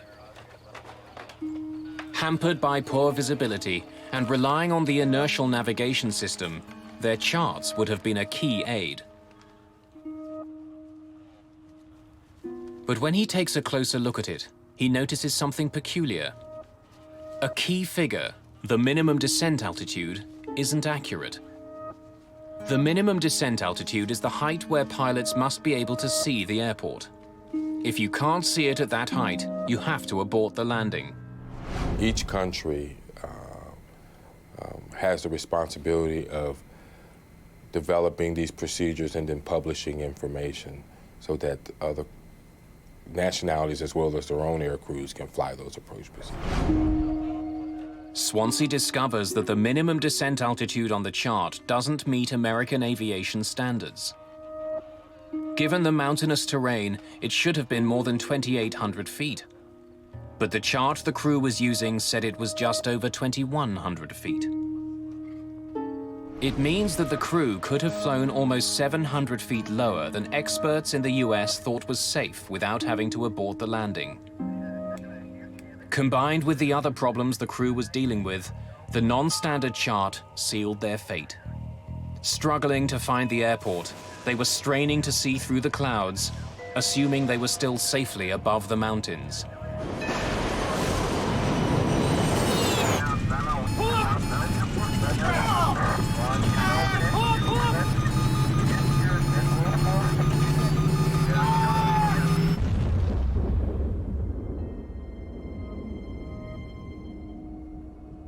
But why wasn't an Air Force jet properly equipped to land in Dubrovnik?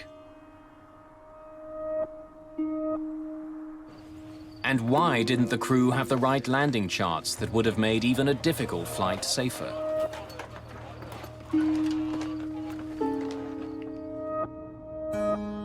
The answers are found at an American military base in Germany, with some of the most senior members of the Air Force.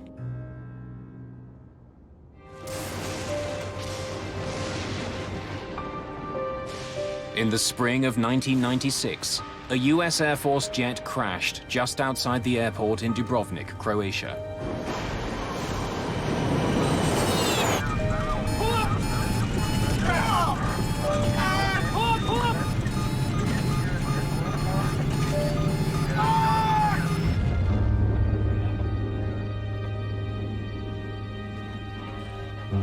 None of the 35 people on board IFO-21 survived. The plane was a specially redesigned 737, but the investigators have found that the crew didn't have the equipment it needed to safely land in the war-ravaged airport, and that the charts they were using weren't up to American aviation standards. To discover why the crew were attempting to land in such difficult circumstances, the investigators question Colonel John Mazurowski. He's the operations group commander for the airlift wing in charge of the flight. His job is to provide transportation for a growing number of distinguished visitors. But these are tight budget times. Mazurowski has been told to do more with less. What I'd like to talk about now is the Jeppesen approach subject. One of the major focuses of the investigators is the Jeppesen landing charts the crew were using. The charts, drawn up for most major airports, give crews a vast amount of information, including what to do in the case of a missed approach. But investigator Howard Swansea has already found that these charts were not up to US standards.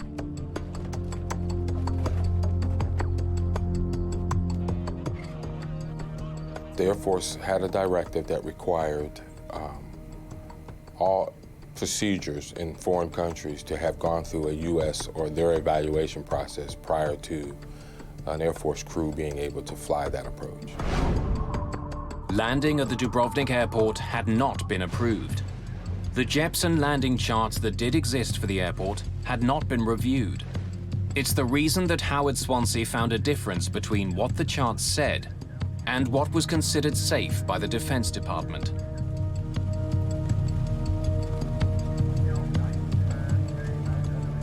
Mazurowski believed that restricting his planes to approved airports would severely limit some of his missions. It takes time to check all the airports out. He had asked for the review to be waived for some airports, including Dubrovnik. This Jeppesen approach waiver, What caused you to initiate this? It just seemed like we had been using these approaches for years. Safety didn't seem to be in question. But the Defense Department waiver was never granted. The approach for Dubrovnik was never approved. Yet even without the safety clearance, the Air Force continued to land there. IFO 21, level 100. Dubrovnik approach, good afternoon. The airport in Dubrovnik was far below modern standards. The charts used to land there hadn't been checked by the Department of Defense. Nevertheless, senior Air Force officials had decided to permit landing at Dubrovnik and other airports they were flying into. In fact, none of them have been approved in this time frame. Not to my knowledge, sir. No.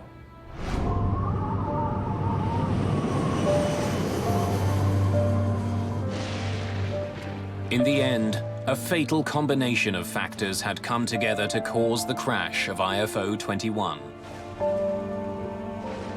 Dubrovnik approach, IFO 21, level 100. Dubrovnik approach, good afternoon. Maintain 10,000 feet for beacon approach. Runway 12. IFO 21. The crew were fighting bad weather. They were landing in an unfamiliar airport, which was hobbled by old technology. The unapproved charts made a bad situation much worse.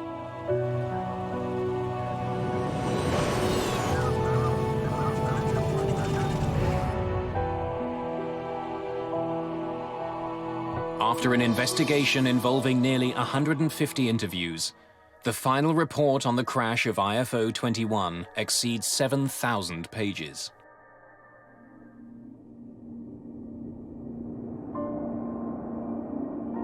How much of the weeping we have done this last week because there were so many brilliant young people on that plane with him from different backgrounds and different racial groups. Why? Because Ron Brown could see in them the promise of a new tomorrow.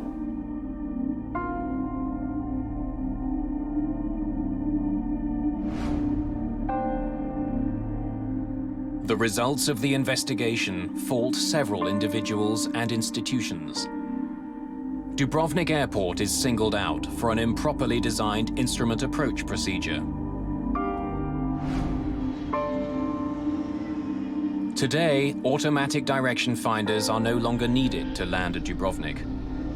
The airport has replaced its approach equipment with the instrument landing system which was being delivered at the time of the accident. I got CV. The final report says A.J. Davis and his cockpit crew are responsible for flight errors. And, like a bullet piercing the heart of Air Force operations, leading military figures are blamed for a failure of command. In the aftermath of the report, 2 senior members of the Air Force are relieved of their posts. The Air Force severely reprimands Colonel John Mazurowski for dereliction of duty. He is demoted and eventually retires as a major. 13 other officers are also singled out for their roles in connection with the crash. The Air Force also changed the way it did business. All military aircraft were ordered to carry flight data recorders and cockpit voice recorders. No aircraft is allowed to fly into an airport without approval from the Department of Defense, not even for high-ranking diplomats. IFO 21. Sir, we are inside the locator, inbound. IFO 21, roger. Cleared for beacon approach. Runway is 12. IFO 21.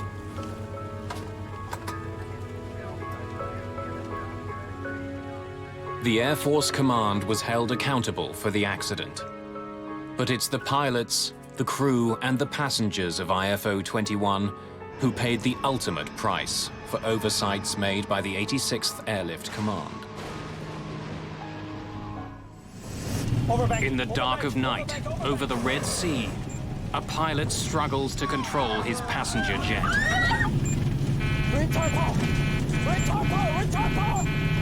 The plane seems to have a life of its own.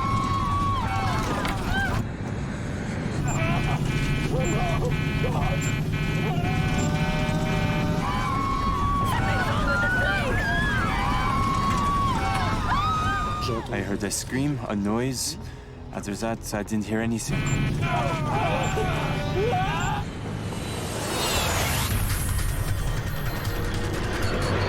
Mayday, Mayday.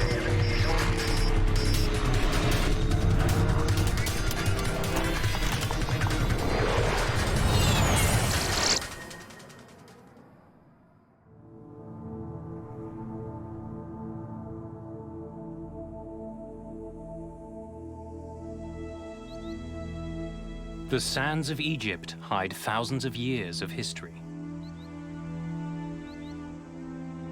Monuments to ancient civilizations dominate the landscape.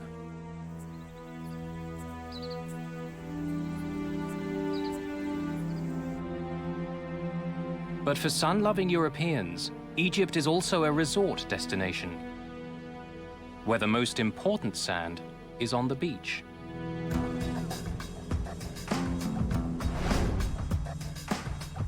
The town of Sharm el-Sheikh is several hundred kilometers southeast of Cairo. Perched on the Red Sea, it's a natural destination for people looking for a little rest and relaxation. Sharm el-Sheikh is quite popular with Europeans. The reason is, where can you get very warm sea with a 5-hour flight? And you have the Red Sea, which is crystal clear, beautiful mountains. It's just extraordinary. The city's popularity is growing. More than 4 million people a year use Sharm el-Sheikh's airport. In the early days of 2004, tourists aren't the only ones drawn to the local beaches. British Prime Minister Tony Blair is also in the region visiting Egyptian leader Hosni Mubarak.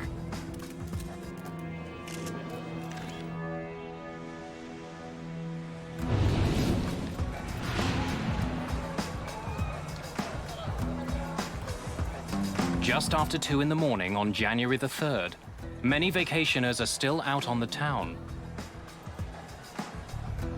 But 53-year-old Captain Kader Abdullah is just starting his day. He's renowned for his punctuality. A former officer in the Egyptian Air Force, Kader is now a highly respected captain with the charter company Flash Airlines.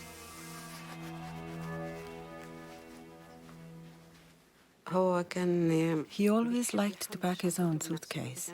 He wouldn't let me do it for him. He always said, I would like to prepare my own things to make sure I don't forget anything. He was very precise on what he wanted and what he would take with him.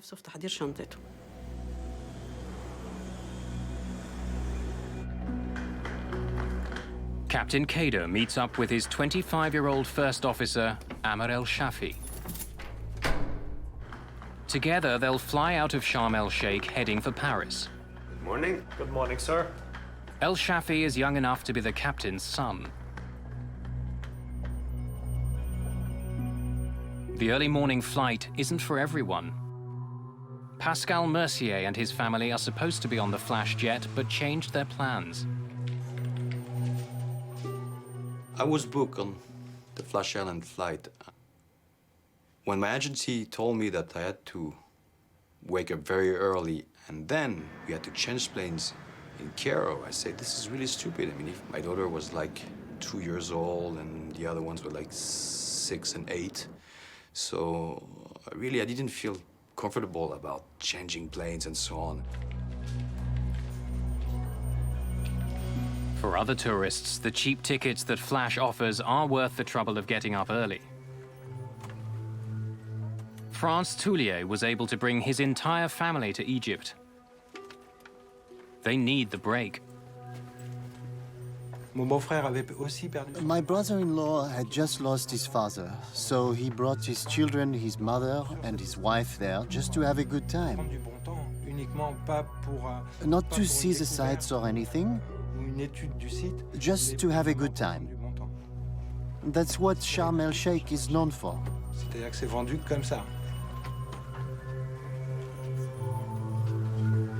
Fatima Hijaji is also heading back to Paris after a vacation in Sharm.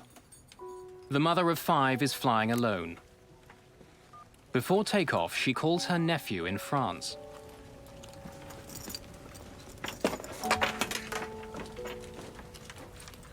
Hi.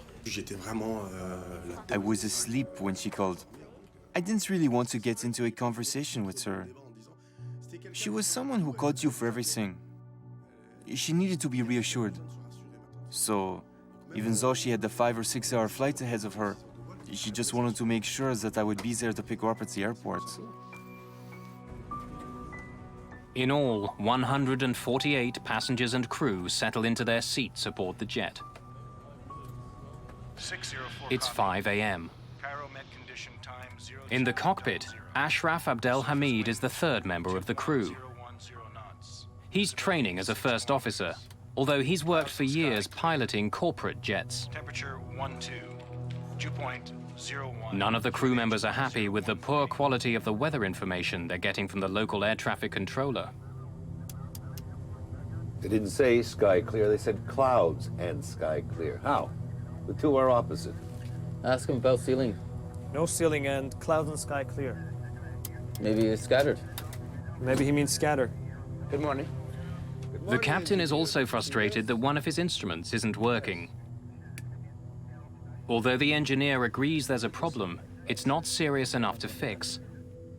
Especially electrical. The men laugh it off at the expense of the first officer. Probably called by Ma, making a heavy landing.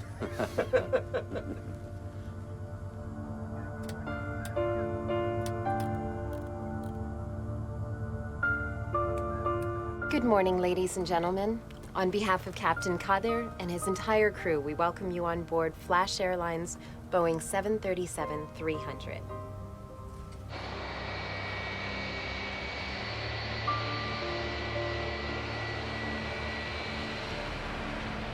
It's still hours before dawn when the plane lifts off.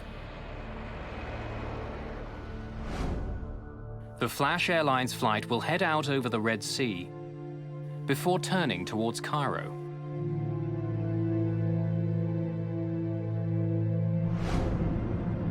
The jet climbs through a pitch-black night. Without a moon to light the scene, it's hard for the passengers to see much of anything outside their windows. In the cockpit, the simple turn over the Red Sea is taking a bizarre twist. See what the aircraft just did? Captain Kader doesn't like the way his plane is behaving.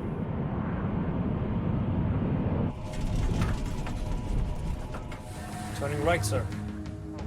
What? Aircraft is turning right.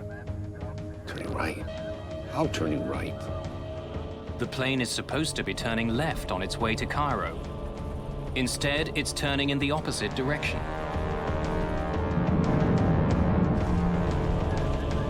Okay. Out. The captain tries to get his plane back on course, but his situation just gets worse.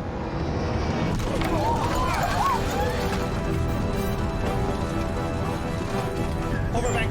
Knowing he's in trouble, the captain tells the first officer to engage the autopilot. Autopilot! Autopilot! But it doesn't work.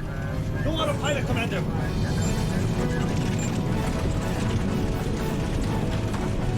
The 737 is now flying almost completely on its side.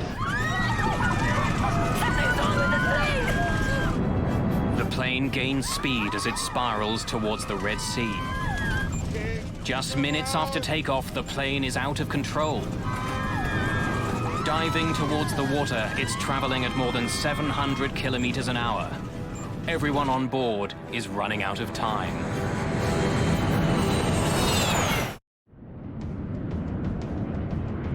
Just minutes after takeoff, an early morning flight has become a desperate battle for survival. A passenger jet filled with French families is plunging towards the Red Sea. Everyone on board can feel the tremendous speed and gut-wrenching turns.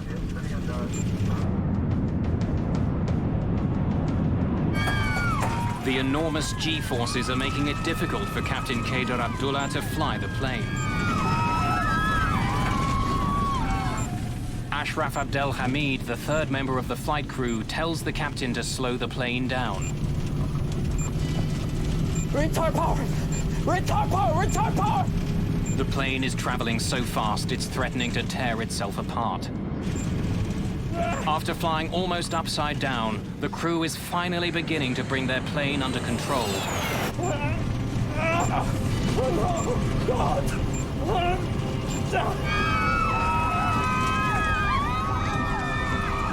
Then they hear the ground proximity warning.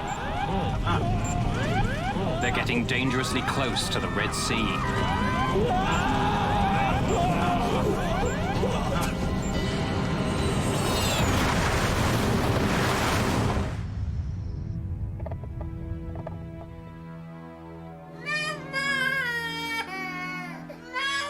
Pascal Mercier and his family are staying at a beachfront hotel. My daughter woke up suddenly screaming like hell, screaming like if something happened. I didn't hear the crash, but maybe she did. It's okay.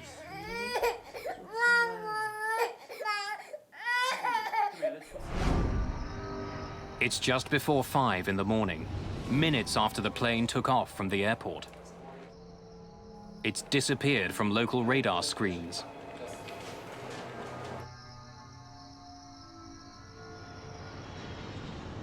By the time the sun rises, the crash site is found, but there's little for rescuers to do. The plane shattered on impact. A postcard is found saying simply, "I think this card will arrive after me." Pieces of debris litter the surface, but most of the plane has sunk beneath the waves. There are no survivors. All 148 people on board the plane are dead. Flight 604 was to land at Charles de Gaulle Airport in Paris in the morning.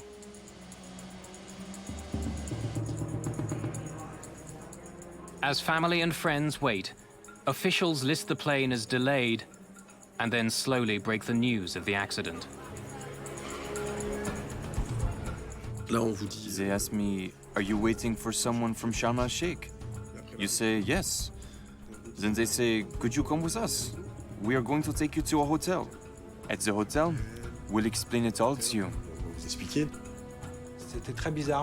It was very strange since we were greeted in an hotel and we passed people who were leaving happy because they were looking for the same information as us, but their families were not on the list.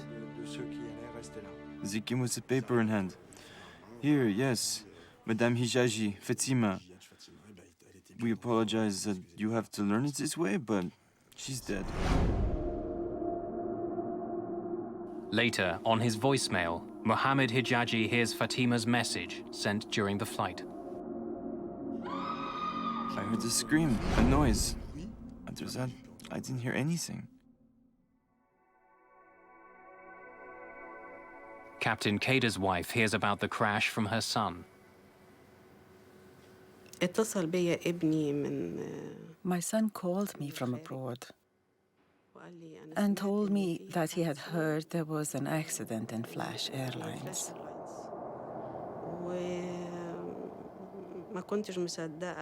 I was in disbelief for a while until it became reality. It was a very big shock for me. In resort hotels, workers check the empty rooms of those who were on Flight 604. But one of the rooms is occupied. Mr. Mercy. This guy from the hotel, the hotel staff, began to cry. He was really shocked, happily shocked to see us. He thought we were in the flight with everybody else. They're here. In my hotel, 82 people were on that flight. 82 people. It was really, really strange. Really, really heavy. But we were really lucky.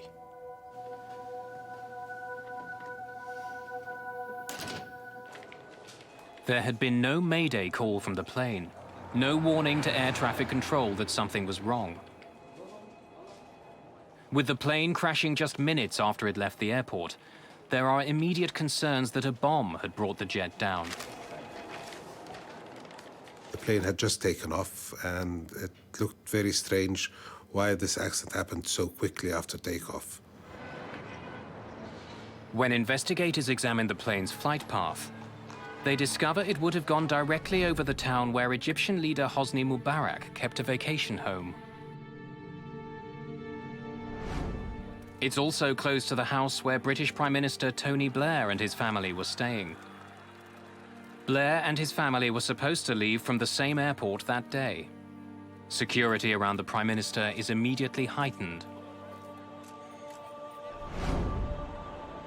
2 days after the crash, authorities receive a phone call. Terrorists from Yemen claim responsibility for the crash. They say it's a protest against a French law banning the Muslim headscarf, the hijab, in public schools.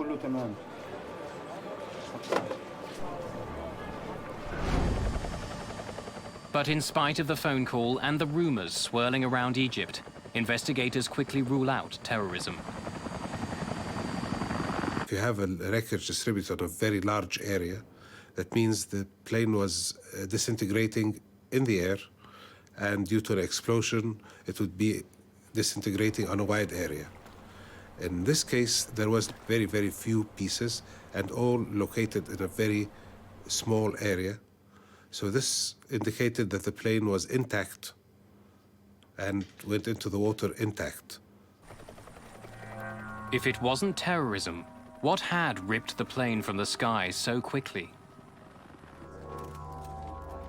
Investigators face an enormous challenge. The plane has sunk below the surface of the Red Sea. Divers have to fight off sharks that are drawn to the carnage. The rescue teams find few bodies intact. The aircraft and most of the 148 passengers and crew have sunk over 1,000 meters to the bottom of the Red Sea.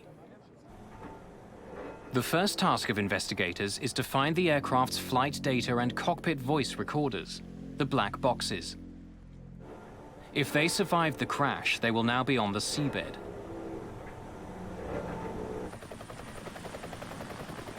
But this part of the Red Sea has never been charted. With so many French tourists involved, the French government offers to help in any way it can. The French immediately responded by sending a boat specially equipped with robots to search the bottom of the sea. But the wreckage is too deep. The sub that the French boat has can't survive the enormous pressure at the bottom of the sea. The investigators desperately need another submarine. But they're running out of time. The black box transmits a radio signal, but the battery only lasts for 30 days. If investigators can't find it within a month, the mystery of Flight 604 may never be solved. Getting to the black boxes before the time the pingers stopped transmitting was always a very worrisome aspect to all the investigation team. Everybody was working 24 hours, round the clock, to try to salvage these and try to locate them first. While the recovery effort continues, family and friends of the victims begin to mourn those who died. They pressure investigators to solve the mystery. It's the biggest air disaster involving French nationals, the biggest in the history of civil aviation. American, French, and Egyptian experts join forces. While waiting for the plane's black boxes to be recovered, they also begin focusing on Flash Airlines itself. Flying just 2 planes, it was one of a number of low-cost charter companies that had been competing for customers in Europe. In the last 10 years, there had been a rapid expansion of budget airlines throughout this part of the world. Offering inexpensive, no-frills service, they fought for a piece of the holiday market. Seaside resorts like Sharm el-Sheikh were one of the many destinations they serve. Now, one of the ways in which they provide this extremely cheap travel is by operating their aeroplanes 24 hours a day.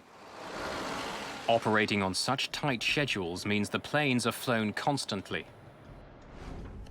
Former Flash passengers step forward to complain about other flights. There are a lot of stories.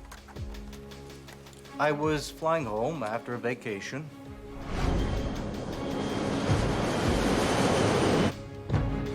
A year before the crash, while flying from Sharm el-Sheikh to Bologna, one passenger recalls seeing flames pouring from a Flash Airlines jet. Hey! Hey! The engine's on fire!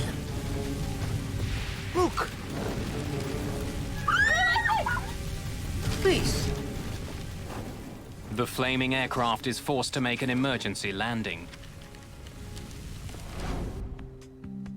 Investigators learned that in 2002, the Swiss Aviation Authority performed a surprise inspection on the same plane that would later crash. The pilot's oxygen masks are missing. There aren't enough oxygen tanks. Some of the cockpit instruments aren't working. It's enough for the Swiss to ground the flight for 8 hours until the company repairs the plane. A few days later, Flash Airlines was banned from flying in Switzerland. Another ban occurred in Poland. In Norway, tour operators stopped contracting with Flash. It's a rare event for an airline to be banned from operating into a country. They had to have done something dramatically wrong, especially when it comes to safety. With mounting concerns about the safety record of Flash Airlines, investigators combed through the company's paperwork. They discover that the most recent maintenance records for the plane that crashed were never duplicated. They've gone missing with the aircraft.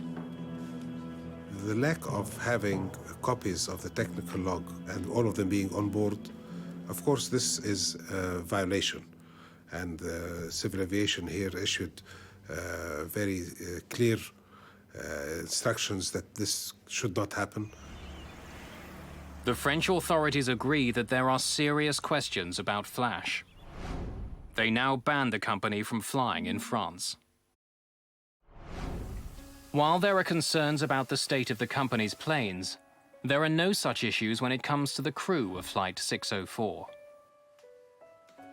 Captain Kader was considered not only a flying ace, but a national war hero for his performance in the Yom Kippur War. During his career, he not only flew sophisticated fighter jets, but also a variety of large cargo aircraft. He had over 7,000 hours of flying experience, as well as 2,000 hours as a flight instructor. All the evidence shows that Captain Kader was a model pilot. With the aircraft and its black box data recorders still hidden deep under the Red Sea, investigators wonder, was this a case of a superb pilot fighting to save a decrepit plane? See what the aircraft did?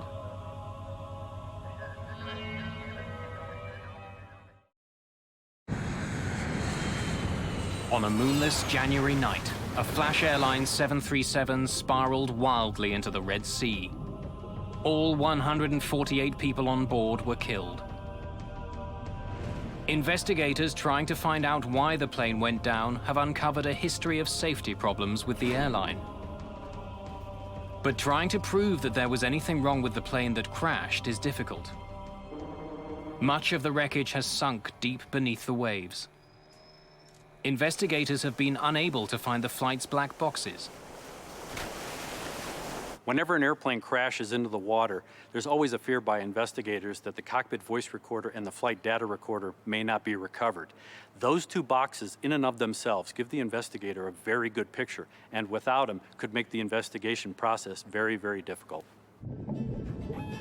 Finally, after several days of searching, a breakthrough. A French research ship hears the locator signals given off by the black boxes. A remotely operated sub drops down over 1,000 meters. The violence of the crash has spread the wreckage over a wide area. 2 weeks after the crash, both the cockpit voice recorder and the flight data recorder are recovered from the bottom of the sea. Investigators finally have some hard evidence.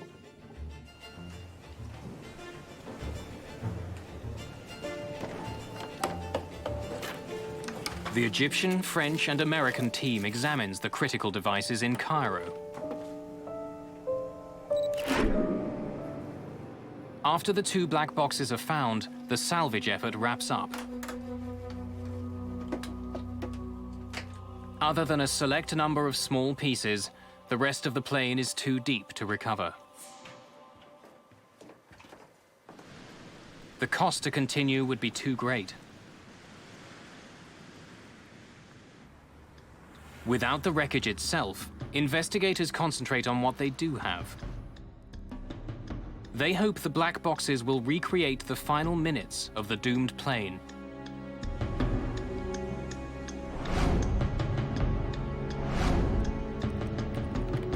One of the things we did to depict the path of the aircraft was we created an animation based on the data we got from the flight data recorder and from radar. The flight data recorder paints a devastating picture. Shortly after takeoff, the plane began heading left, just as it was supposed to. But then it quickly started banking in the other direction. The cockpit voice recorder shows that the turn caught the captain off guard. Turning right, sir. What? How turning right? Analyzing the cockpit voice recorder, it showed that the pilots were experiencing definitely some kind of an abnormality, a problem that they could not understand. The investigators sift through the flight data to find some explanation for the jet's bizarre movement. Perhaps some mechanical fault was forcing the plane off course. And there is an indication that something was wrong with the flash jet before it took off. On the runway, the captain and the ground engineer discussed an electrical malfunction. But it's impossible to tell from the cockpit voice recorder exactly what the problem was. Especially electrical. On n'a pas de certitude sur le dispositif. We can't be sure which equipment was being referred to by the aircraft captain and the engineer when they were discussing faulty equipment. Not enough parts were brought up from the bottom of the sea to be able to determine that. Pour pouvoir dire. And tragically, the ground engineer was also on the flight.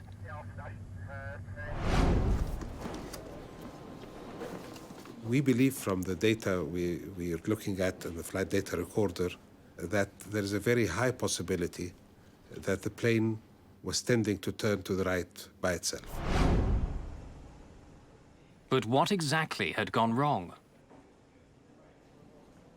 A thorough accident investigation can take years. But in the case of Flash Flight 604, there are unique challenges. The problem with accident investigation is that it's very time-consuming and resource-intensive, especially when we don't have an airplane to physically look at. You want to be absolutely sure of the facts, conditions, and circumstances before you publish that information. Family and friends of the victims are becoming more and more frustrated. As the months pass, they demand answers. We were led to protest outside the Egyptian embassy because we had no news. 11 months after the disaster, we had no message, no information. Shortly after the protest, Egyptian investigators release a factual report. It contains all of the information from the black boxes, but the report does not reach any conclusions about why the jet crashed. Ladies and gentlemen, good evening. With a situation as complicated as this one, the investigators don't yet have any answers. The only thing they can do is to keep looking.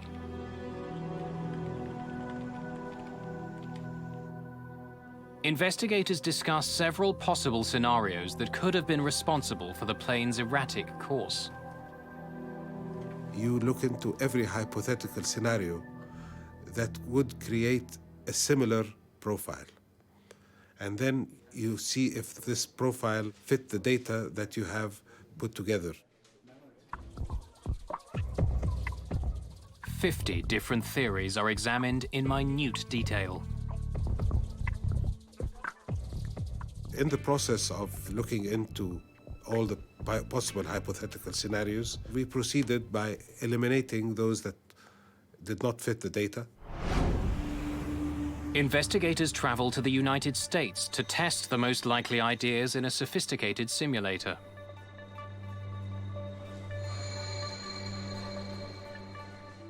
If they can force the simulator to repeat the movements of the flash jet, they might be able to figure out why the plane crashed.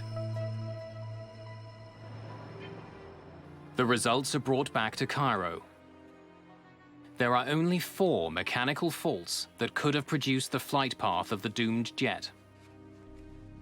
Investigators believe the key to the crash is to find out why the plane began turning off course. These 4 scenarios were all related to what would cause an uncommanded bank. So we were left with these as causes that we could not rule out. 2 of the scenarios involved the spoilers on the plane's right wing. Spoilers lift up from the top surface of the wing, slowing it down. By producing drag or spoiling the airflow, they help turn the aircraft. If the pilot's control wheel or the cables that connect it to the spoiler jammed, it could have forced the plane off course. Problems with the spoilers are one explanation, but there's no physical proof. And while there were maintenance problems with flash planes, none of them had to do with the jet's spoilers. The team searches for another explanation. Another potential cause of the crash is the plane's ailerons. This part of a plane's wing controls the angle of a plane's turn. A malfunctioning aileron could have caused the plane to roll to the right. Again, if the crew couldn't fix the problem, the plane would have begun to spiral into the sea. While so-called aileron trim runaway would create a flight path like the one seen during the crash, once again, there's no physical proof to support the theory. And typically, aileron trim runaway can be physically overcome by pilots. All he would have had to do was overpower using more force to move the control wheel in an opposite direction. Overbanked. When they listen to the cockpit voice recorder, the investigators are puzzled by the constant discussion of the plane's autopilot. Autopilot. The captain asked for the autopilot to be turned on, but it had no effect and the plane began to plummet to the sea. And earlier in the cockpit recording, investigators uncover another curious exchange. Captain Kader began the initial turn over the Red Sea manually, but decided to let the autopilot take over. Autopilot? The flight data recorder shows that the autopilot was indeed turned on as the plane climbed. Not yet. But then the captain appears to change his mind.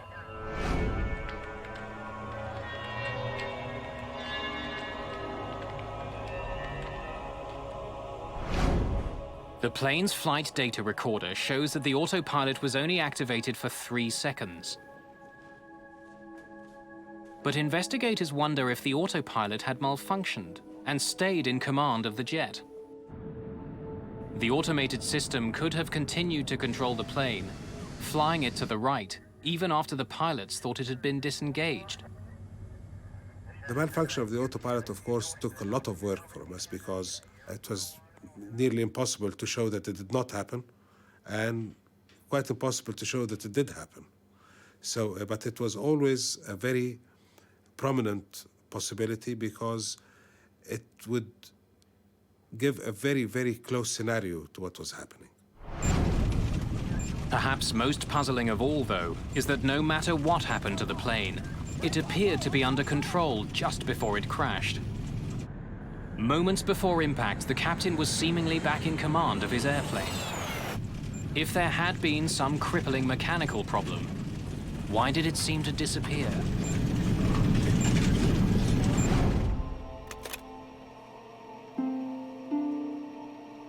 Some members of the team want to consider something besides mechanical fault. The pilots themselves. I think the major concern for the United States was that the human factors elements of this accident weren't thoroughly explored. Perhaps the high esteem given to Egyptian pilots was getting in the way. In Egypt, pilots are very respected, and in particular, Air Force pilots are very highly regarded. For the past 26 years, the country's president has been a highly decorated Air Force officer. In an environment like this, the pilot is somewhat immune to suspicion. When something goes wrong, the natural tendency is to blame the equipment. And on this flight, the pilot was a war hero with thousands of hours of experience. Studying the flight data recorders again, the investigators discover something peculiar. Even before the plane's bizarre turn to the right, three things all seem to happen at the same time. Instead of a smooth left turn, the plane begins to come out of its turn early. The nose starts to rise, and the plane's airspeed decreases noticeably. But during this time, the pilot says nothing. It seems that he's unaware of the changes to his flight path. I've flown out of Sharm el-Sheikh at nighttime and in the same type of aircraft. And in no way should the pilot allow the airspeed to drop by as much as 30 knots, or the bank angle to change beyond 5 degrees without clearly stating the reasons for the change in the flight path. Some investigators consider a provocative theory that might explain this seemingly bizarre behavior. Perhaps Captain Kader had been affected by vertigo.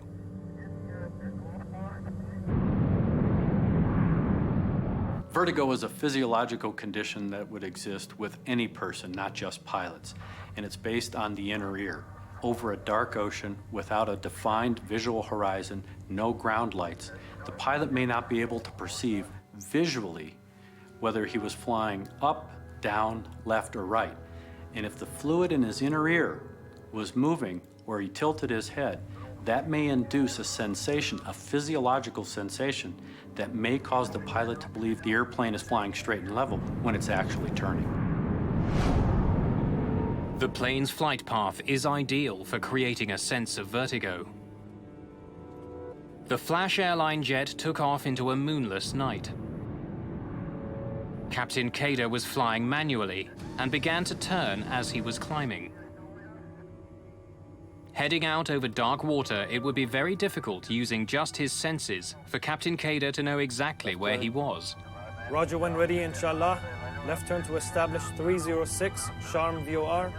It is actually a very high workload situation, and when there are no visual cues outside because it's a moonless night and you're over featureless territory with no lights in it, you really, as a professional pilot, should be totally aware of the fact that this is a situation in which you could get disorientated. It's a classic. It's happened so many times. It's killed so many people in the last 10 years. When the plane was supposed to be turning slowly left, the control wheel began inching towards the right. Perhaps the captain was making the turn without even being aware of it. When you study the movement of the aircraft control surfaces, it appears that something was guiding Captain Kader to the right. Now, that could have been a false horizon or something he's seen outside of his window. See what the aircraft just did? Or perhaps he believed he was actually correcting a problem with the plane itself. He thinks he's gained his flight path again. And all of a sudden, at this moment, he receives contradictory information. Turning right, sir. What? Aircraft is turning right. The contradictory information adds to the pilot's confusion. He believes he's fixing a problem when he's told his problems have just started. In this particular instance, not only are you trying to fly the airplane and understand situationally what's happening, but you're going through the mental gymnastics because your expectations are one way. Meanwhile, you have the first officer who's telling him something that's totally different. Aircraft is turning right. Egyptian investigators agree that Captain Kader may have suffered some form of disorientation during the flight. But they don't believe it was the only problem the crew was dealing with. I don't really have a very clear indication that there was disorientation, but it's possible. There was a recovery from disorientation. The time to find out the problem and take the corrective action needed was more than the time left before impact. No matter what role disorientation played in the crash, investigators are about to learn that the crew wasn't properly trained to deal with it. Flash Airlines never provided the pilots with basic information that could have saved their lives.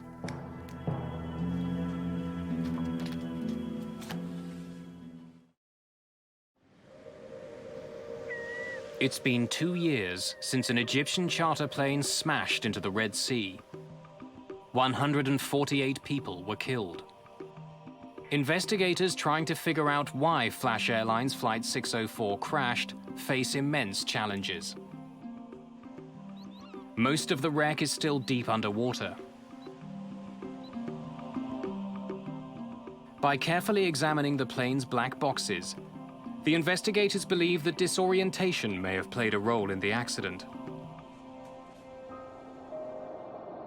The pitch-black night and the featureless sea caused the pilot to become confused about what was happening. But mechanical problems may also have plagued the plane. As they continue to try to solve the mystery, investigators make a startling discovery. Officials at Flash Airlines reveal that they hadn't provided the pilots with crew resource management training, although it was a requirement for the company. It might have helped the crew deal with their horrifying situation. Crew resource management is a program where pilots are trained to work together rather than as individuals. Had the pilots of Flash Air 604 received a formal CRM training program, the outcome of this flight may have been substantially different. American investigators believe the very junior first officer may have felt the plane was in trouble before the captain did, but failed to offer suggestions to his much more experienced co-worker. What? Aircraft is turning right. Nor did he attempt to take control of the plane.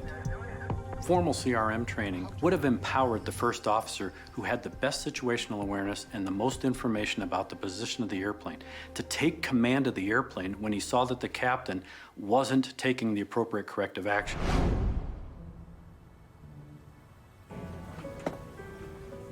An earlier conversation in the cockpit before takeoff may reveal why the young first officer would have been reluctant to challenge the captain.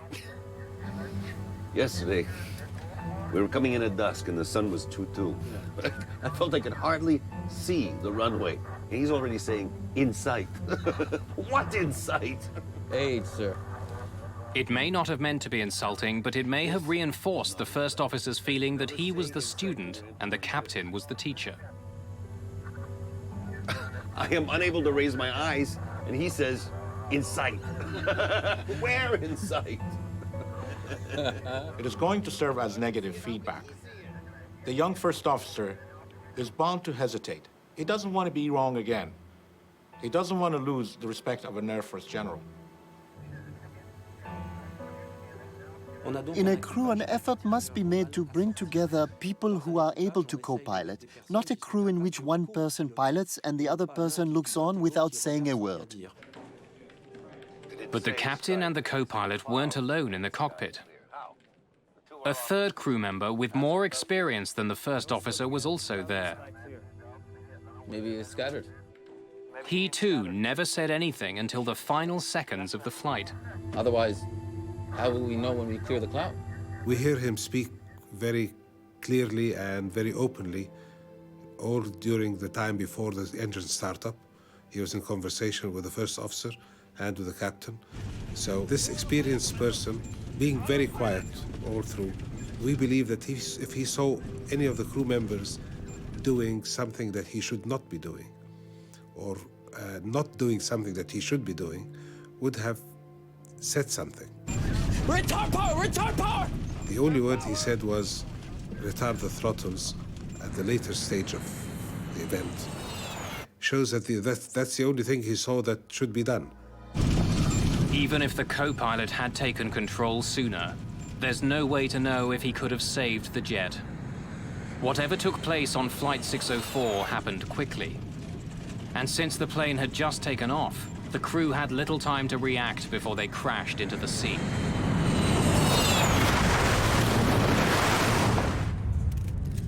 The final report on the Flash Airlines crash was released in March 2006. There are no clear answers. Egyptian officials say that any of 4 mechanical problems could have caused the crash. They say disorientation may have played a role, but it's not the reason behind the accident. American investigators refuse to blame the plane.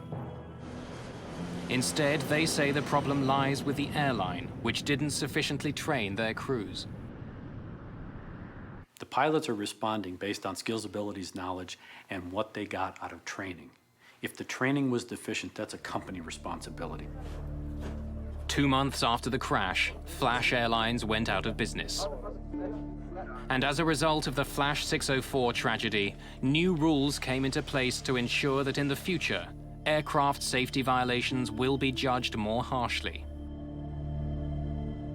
The Flash Airlines crash gave the final political impetus to a move to create a European blacklist where if one state banned an airline, then all the other European Union states would automatically ban that airline also. The Egyptian investigation concluded with an important recommendation. We have recommended that some kind of training or awareness program should be made to be able to have a pilot observe another being disoriented early and what he should do to first maintain a safe flight, second to pull the pilot from his disorientation back to orientation. Was there a mechanical problem at the heart of the crash? Investigators will likely never know. With so much of the plane still at the bottom of the Red Sea, questions will always remain for investigators and everyone else who was affected by the crash.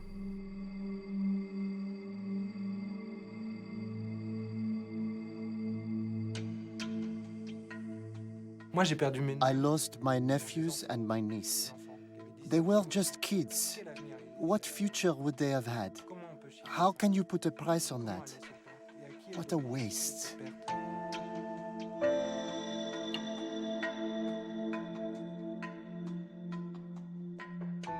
The families will never be able to fully mourn, me included, because we'll never know what's really happened.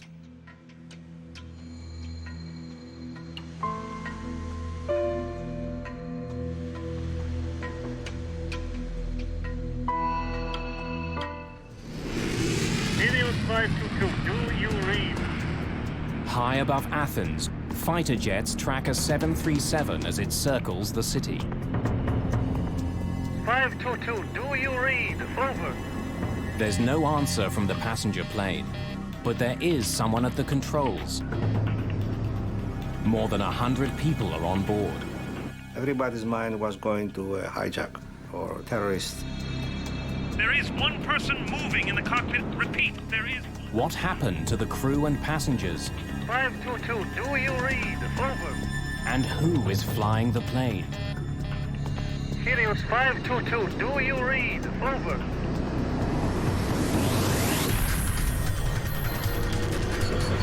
Mayday, Mayday.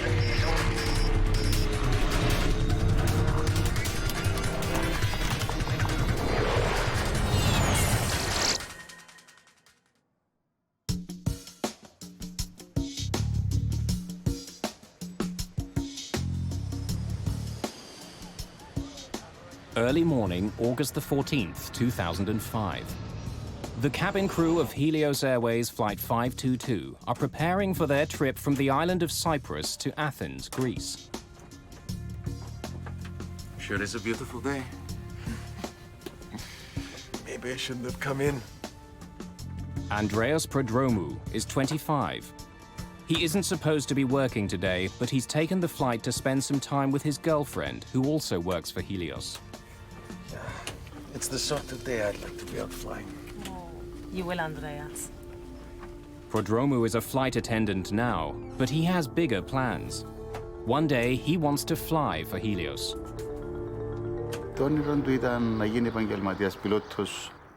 His dream was to become a professional pilot.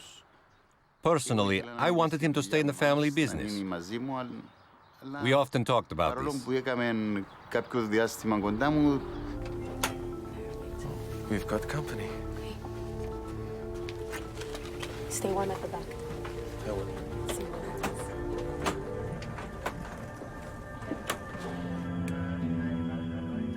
In the cockpit, the flight crew is occupied with the daily routine of preparing their jet for takeoff.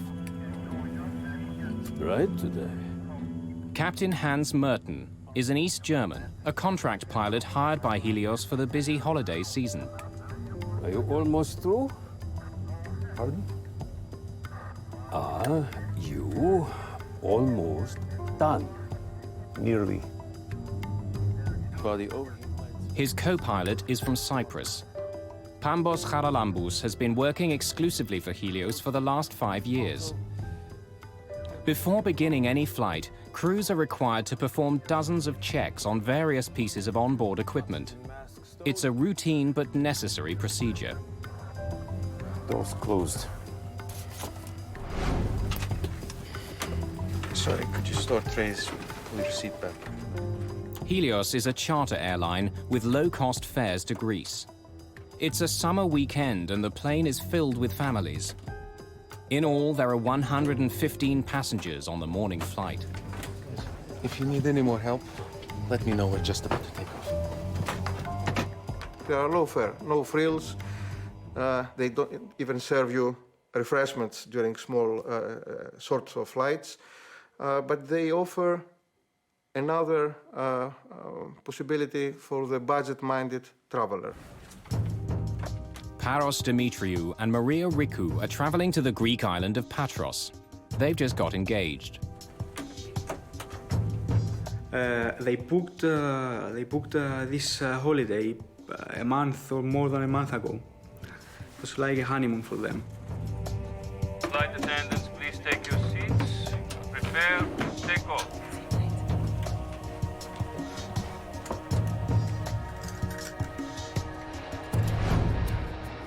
Just a few minutes after 9 in the morning, Helios Airways Flight 522 lifts off into the bright sunshine.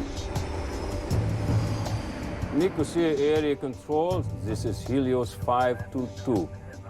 Request cruising at 340. Helios 522, you are cleared to climb to 340. Have a good day. Set 340. 340.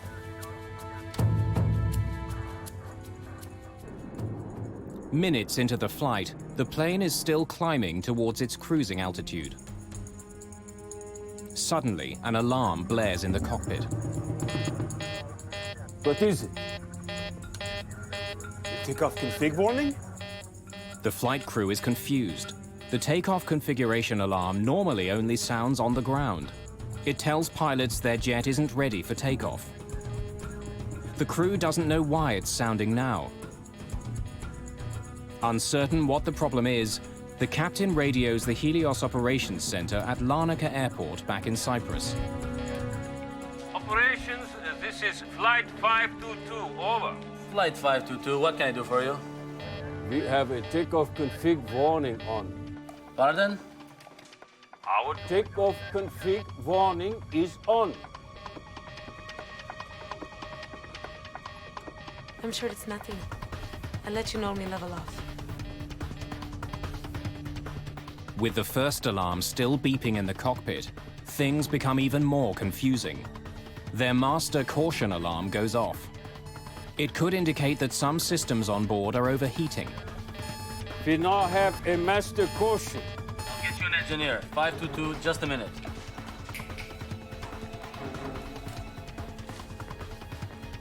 I find him very hard to understand. His accent is quite thick. Flight 522, what can I do for you? The ventilation cooling fan lights are off. Sorry, can you repeat? While the pilots and ground engineers try to troubleshoot the two alarms, most passengers have no idea there's a problem until... Everyone, stay calm. Please remain seated.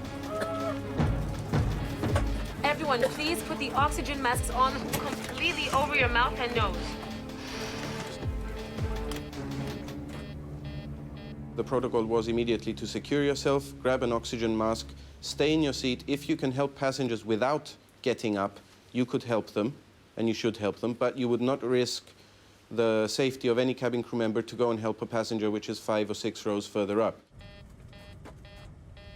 Their procedure would be to grab their mask, don it, and wait for the aircraft to level off or commence with the descent.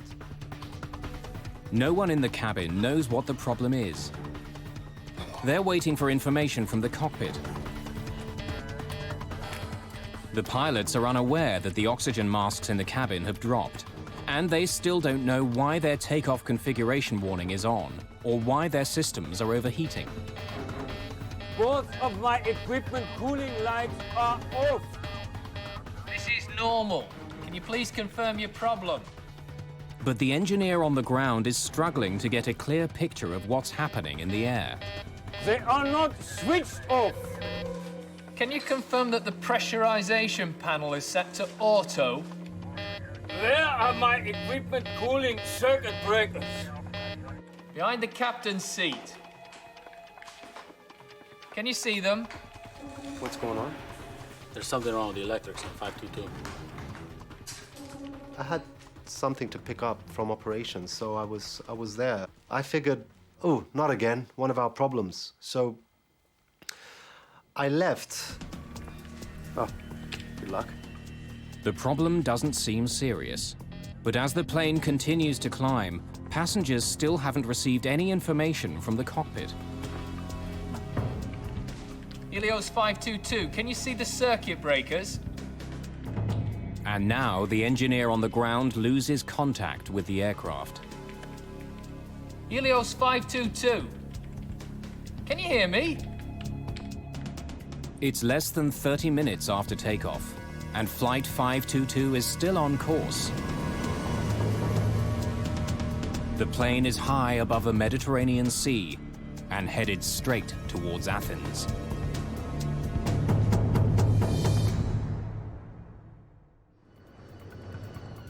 August the 14th, 2005. A Helios Airways 737 with 121 people on board is circling in the sky near Athens. Helios 522, can you hear me? Shortly after leaving the island of Cyprus, 2 different alarms had been triggered on the plane. The flight crew was trying to solve the problem with the help of ground engineers. But now radio contact with the plane has been lost. Air traffic control can't get any response from the captain or co-pilot. The flight to Greece normally takes an hour and a half. But the passenger jet has been in the air for over 2 hours, circling in a holding pattern. We heard that there was an airplane which was flying into the Greek territory and had no communication. Everybody's mind was going to hijack or to terrorist. More than 3 million people live in Athens. A plane slamming into the city could cause an incredible loss of life. This is a runaway aircraft. It's a possible hijacking or it's a possible terrorist act, so let's involve the military. The Greek Air Force scrambles 2 of its most sophisticated fighter jets to investigate the Helios plane. Helios 522, do you read? Over. But the pilots aren't getting any response. One of the jets flies closer to the cockpit. Someone is in the co-pilot's seat, slumped over the controls. But there's no sign of the captain at all. The fighter pilot radios air traffic control in Athens. Athens ACC, there is one figure in the cockpit of Helios 522. He appears non-responsive. Athens ACC, checking the cabin. He can see passengers in their seats, but none of them reacts to the presence of the jet.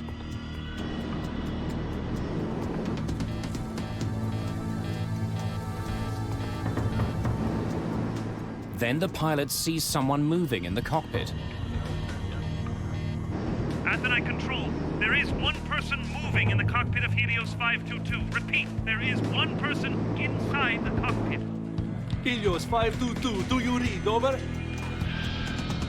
Helios 522, over.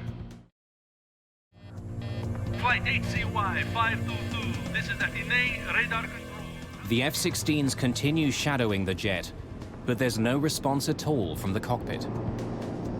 One of them was actually in a shooting position behind the 737. The other one was nearby the cockpit and he was trying to communicate visually with the person in the cockpit. Suddenly, the 737 turns left and begins to quickly descend. Athens ACC, Helios 522 turning sharply. Following down. From more than 10,000 meters, the plane drops towards the ground. There is no structural failure, there is no fire, there is no problem, obvious problem from the external view with the plane. Helios 522, over, do you read? Helios 522, do you read? Over. Then, 2,100 meters above the ground, the person in the captain's seat acknowledges the fighter jet for the very first time. But no words are exchanged. Neither the fighter pilot nor local air traffic control can make radio contact with the jet. Just after 12 o'clock, almost 3 hours after it took off from the island of Cyprus, Helios Flight 522 slams into the ground.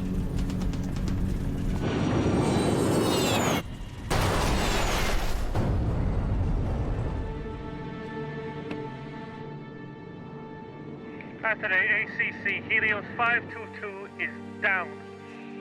Repeat, Helios 522 is down on Aeroméxico Hill. Over. Fire and rescue workers rush to the crash site. There are no survivors. Flight attendant Lazaros Temetsian is stunned by what he hears at the company's operations center. It was the most chaotic scene I've ever seen. When I went back, our operations controller said that he'd lost the aircraft, and his eyes, he was starting to cry. Helios is a small company with just 3 jets. Members of the cabin crew have been working together for years. For Paul Simeonides, news of the crash is particularly terrifying. He's a flight attendant for the airline, and so is his fiancée. I think that must have been the worst 30 minutes of my life following that first image, because Victoria was flying that morning to Glasgow. I had everyone and his brother, every person we knew was calling me up to find out if I'm alive, if Victoria's alive, what happened, why it happened. At first we said it takes 1 hour and a half to go to Greece, so probably it's not that plane. And it took about 2 or 3 hours later to know that Paris and Maria was on the plane that crashed. Andreas Prodromu's father didn't know his son had been called to fill in on Flight 522. I was told that Helios aircraft was lost by radar, and air controllers couldn't contact it. I got worried. I called Andreas's phone. He always had it on, and unfortunately, he wouldn't answer. After that phone call, I felt as if the ground was pulled out from under my feet. It's the worst air crash in the history of Greece. Most of the 121 victims are from Cyprus. The small island nation declares 3 days of mourning following the crash. It's an eerie disaster. For over an hour, air traffic controllers watched the passenger jet fly in radio silence closer and closer to Athens, with no idea what was happening inside the jet. Now, piece by piece, investigators are trying to find out. So we climbed over the hill, and there we were, facing this situation, which was beyond any description. I saw a great area in front of me, which was burning. It was black. Burning, people spread, pieces of the airplane. It is a truly nightmarish sight. I hope that I never experience it again. It was terrible, just terrible. Investigators immediately start looking for the cause of the crash. In the early days, their efforts take a frustrating turn. They recover the box containing the cockpit voice recorder, but the recorder itself has been thrown clear. It was difficult for us because we first found the case of the CVR very badly damaged, and we could not find the machine itself. Investigators need to know what happened to the pilots. Without the cockpit voice recorder, they have little to go on. So keep looking. Let's hope we can find it.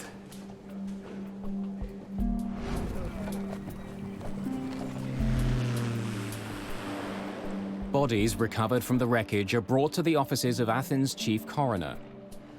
Autopsies add more mystery to the case. Everyone on board the plane was alive at the time of the crash. There were scenarios at the time that they had all died in midair.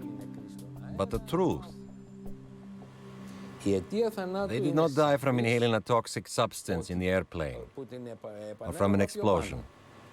These people died on impact.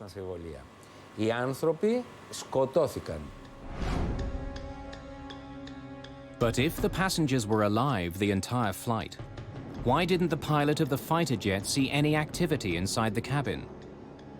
And who was at the controls as the jet circled over Athens? When investigators find tissue samples in the remains of the cockpit, they make a stunning discovery. The person at the controls of the plane when it crashed was flight attendant Andreas Prodromu, a last-minute addition to the cabin crew. But why was he in the cockpit? Was he trying to save the plane? Or did he deliberately fly it into the ground?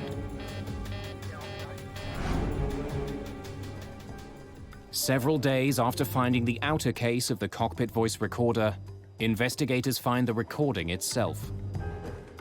When Chief Investigator Tsolakis listens to the final moments of the flight, it answers a vital question. Mayday. Mayday. This was no terrorist act. Flight 522. Prodromu was calling for help. Mayday. Soulakis hears 5 separate Maydays on the tape, even though none of them were heard by the air traffic controllers. From the first moment that they saw someone in the cockpit, believe me, I was certain it was Andreas. He wasn't a coward. He knew something about planes, and he had the capacity to do something.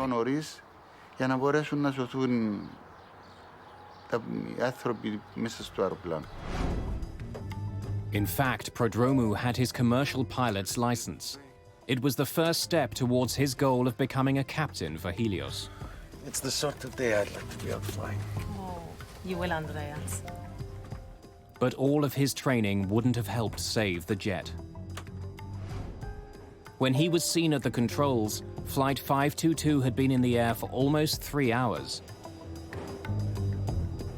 And the reason the Helios plane seemed to veer away from the F-16s following it was because its left engine was out of fuel. No matter what caused the alarms to sound, the ultimate reason for the crash was simple. The DFTR and the CVR gave us absolute proof that the plane ran out of fuel. And this was the cause of the crash.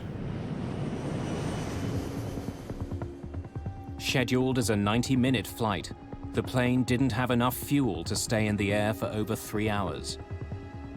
But why had the plane flown so much longer than it was supposed to? Soulakis now knows who was in the cockpit of the plane and why it crashed. But to fully understand the mystery, he needs more information.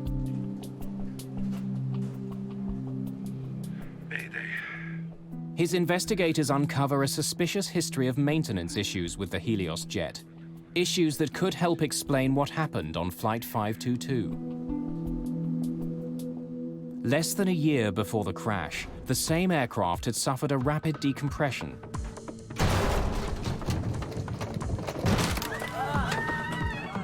Lazaros Temetsian worked on that flight. I was in the back of the aircraft at the time. There was a loud metallic bang, a clanging sound, and the oxygen masks dropped in the cabin. Every step I was taking was difficult. It was hard to move, hard to breathe. In fact, I was starting to pant. I was panting for air. As the plane began an immediate descent to 3,300 meters, all Temetsian could do was remain strapped in and wait. Once the plane reached a safe altitude, Temetsian inspected the rear door and was shocked by what he found. I noticed that the aft service door was not fully locked. The hinges on the top and the bottom of the door were kind of displaced. I could pass my hand right through. There were no injuries, and the plane made an emergency landing, and the door was inspected. But this wasn't the only problem crews had with this plane. We would record faults in the cabin logbook constantly, and nothing would be done to rectify even these small little problems in the cabin. Engineers would take months to rectify even the slightest problem in the cabin. There were more recent problems as well. A Helios ground engineer tells Soulakis that on the very day of Flight 522, the 737 had another problem with its back door. When we checked the flight log for the trip, we saw that we'd have to do some unscheduled maintenance. The plane had arrived in Cyprus just after midnight on August the 14th. The cabin crew had heard loud banging noises and saw ice on the rear service door during the flight. It was scheduled to take off again just hours later. Soon after it landed, engineers began checking the problem. To make sure there's nothing wrong with the seal on the door, the engineers run a pressurization test. During normal flight, a plane's engines force air into the cabin. To ensure oxygen circulates during the trip, small valves in the rear allow some of it to leak out. pressurized airplane essentially is sort of like a pressurized can. Well, we pressurize the airplane so that the people inside can survive the environment that the airplane likes to operate in. Switching digital pressure control unit from auto to manual. Without the jet's engines running, the engineer uses the plane's auxiliary power unit to force air into the aircraft, and the cabin is pressurized for several minutes. It's like looking for a leak in a tire. In this case, what you're having to do is pressurize the aircraft, use a barometer essentially to monitor the pressure inside, and look for leaks that way. But there's no indication any air is escaping through the back door. In this case, they felt that it was all right, and they completed the test. The entire jet seems to be in good working order. After performing a series of additional routine maintenance procedures, the engineers signed off on their technical log. Investigators are faced with a dead end. Explain again how you tested the pressure. An explosive decompression could have explained the tragic events of Flight 522. If the oxygen had been suddenly sucked out of the jet, everyone on board could have been overcome. But not only did engineers check the problem, when the F-16s approached the plane near Athens, no damage was seen. There was no indication that the fuselage was punctured. Investigators are still struggling to solve the mystery. What had overcome the passengers and crew of Helios Flight 522? And why was one flight attendant apparently unaffected? The discovery of one small switch holds the key to the entire crash. The crash of Helios Flight 522 is one of the most mysterious air disasters ever. Helios 522, do you read, over? All investigators know for sure is that shortly after takeoff, the crew stopped communicating with air traffic controllers. Helios 522, over. Then, after 2.5 hours in the air, one of the plane's flight attendants was seen at the controls. Eventually, the plane ran out of fuel and crashed, killing 121 people. But investigators are stumped. They still don't know what had happened to the plane's captain or the rest of the crew. Tell me about what happened the day of the flight. They concentrate on the conversation between the pilot and the Helios engineer shortly after takeoff. As the plane passed through 3,700 meters, an alarm sounded in the cockpit. Operations, this is Flight 522, over. Flight 522, what can I do for you? We have a takeoff config warning on. Pardon? Our takeoff config warning is on. Usually, the takeoff config warning is only triggered on the runway. But wreckage recovered at the crash site reveals no problems with the plane's flaps, landing gear, or anything else that could trigger the alarm. So why had it sounded? Chief Investigator Akrivos Tsolakis focuses on a small control panel found in the wreckage of the ravaged jet. Are you sure this is the way it was found? It hasn't been moved at all. We were lucky finding this panel, which had the switch on the manual position, was a major one. The P5 pressurization panel ensures that passengers have enough air to breathe, even at high altitudes. Normally, pressurization takes place automatically. As the jet climbs, its engines force air into the plane as they power it through the sky. But when the pressurization switch is set to manual, both the captain and co-pilot are responsible for maintaining the cabin atmosphere using a controller. So explain again how you tested the pressure. When I went into the cockpit, I turned the pressurization switch to manual. Tsolakis learns that during the early morning maintenance check on Helios 522, ground engineers had turned the P5 switch to manual. That allowed them to use the onboard generators to test the pressure seals on the plane's rear door without starting the engines. When the test was over, they didn't turn the switch back to automatic. The The procedure of pressurizing the aircraft has to do with setting the pressurization system from auto to manual. They were supposed to return the selector to the auto position.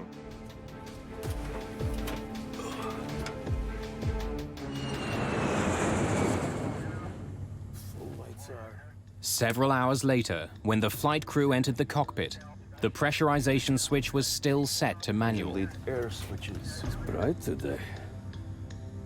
Are you almost through? Pardon? But neither the pilot nor co-pilot saw it. As a result, after takeoff, the cabin would not pressurize automatically.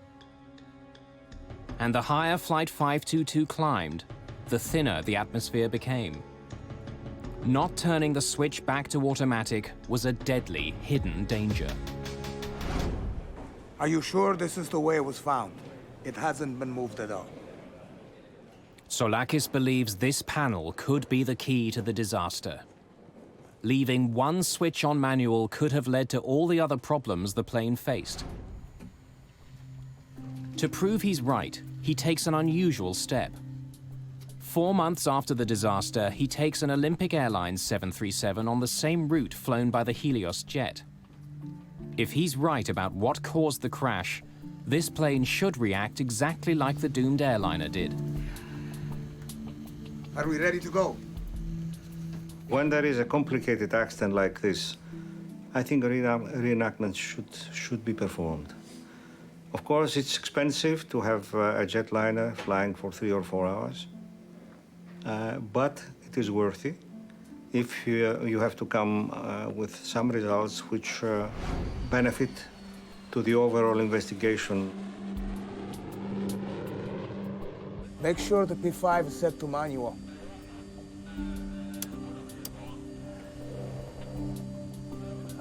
It's hard to see. In the cockpit, Soulakis has the crew turn the pressurization switch to manual. A green light indicates it's no longer on automatic. But in the bright glare of an early morning departure, the light is hard to see. As the reenactment flight climbs, oxygen is thinning quickly in the aircraft. The same thing happened on the Helios flight, triggering an alarm. What is it? The takeoff config warning? The alarm sounded, and that alarm was misinterpreted. Most of flight crew, they will never face an alarm with no pressurization in all their flight career because it's a rare event. Soulakis confirms that the alarm went off because of the dangerously low air pressure in the aircraft. But he also discovers that the sound itself is identical to the takeoff config warning. We have a takeoff config warning on. But even if the flight crew did misinterpret the first alarm, they still had another chance to determine what the real problem was. At almost 5,000 meters, the plane's master caution light flashed on and stayed on for almost a minute. We now have a master caution. But once again, the pilots misinterpreted the cause of the alarm. The master caution light can indicate that the plane's systems are overheating. But it can also tell pilots the oxygen masks are down. In this case, it was doing both at the same time. But since the crew didn't think they were having pressurization problems, they focused on the plane's cooling systems. The alarm about the non-cooling was a side effect of non-pressurization. Actually, it was not really that there was a high temperature inside the avionics bay, but it was the sensors that they were supposed to measure the temperature and the pressure in that area sensed that something was wrong. On the recreation flight, investigators monitor instruments recording the same events occurring on board their aircraft. At the same time, they also begin to feel the effects of the lack of oxygen. The first feelings you'd start to have were your ears would pop and you'd start feeling pressure in your sinuses. As you climb higher, you begin to feel almost giddy. It's almost like having a couple of drinks of alcohol. The dwindling oxygen levels could also help explain some of the crew's bizarre behavior. When the ground engineer asked about pressurization, Can you confirm that the pressurization panel is set to auto? Captain Merton ignores the question and responds with one of his own. Where are my equipment cooling circuit breakers? You really don't notice it at first. It's amazing how subtle it can be in the early phases. They'd start feeling dizzy. They begin to lose the ability to think coherently. In a way, it traps you into the situation. You can't react to anything. Eventually, you're going to lose consciousness. Soulakis believes that the captain may have been checking on the circuit breakers behind his seat when he and the co-pilot finally ran out of air. And unlike in the cabin, the oxygen masks in the cockpit do not automatically deploy if the atmosphere begins to thin. Helios 522. Can you hear me? On the other side of the locked cockpit door, no one in the cabin would have known that the plane was now flying itself. Nor would they have realized that a limitation of the passenger oxygen system had sealed the fate of everyone in the cabin. Passenger masks are supplied by a chemical generator above their seats. But the generators only produce enough oxygen to last about 12 minutes. Well, the problem with the passenger masks is, for one thing, they're not designed to keep you oxygenated at a high altitude. What they're designed to do is give you enough oxygen so that you can survive until the pilots get the airplane down to a low altitude. In almost every event where we've had a decompression, that's been perfectly adequate. For those who did put their masks on, they would have remained conscious for several minutes until their oxygen ran out. Then they too would have passed out. Once you get up to 34,000 feet, you're talking useful consciousness of 30 to 60 seconds. Most of the people, once the hypoxia begins to cause them to lose consciousness, they're just going to go to sleep.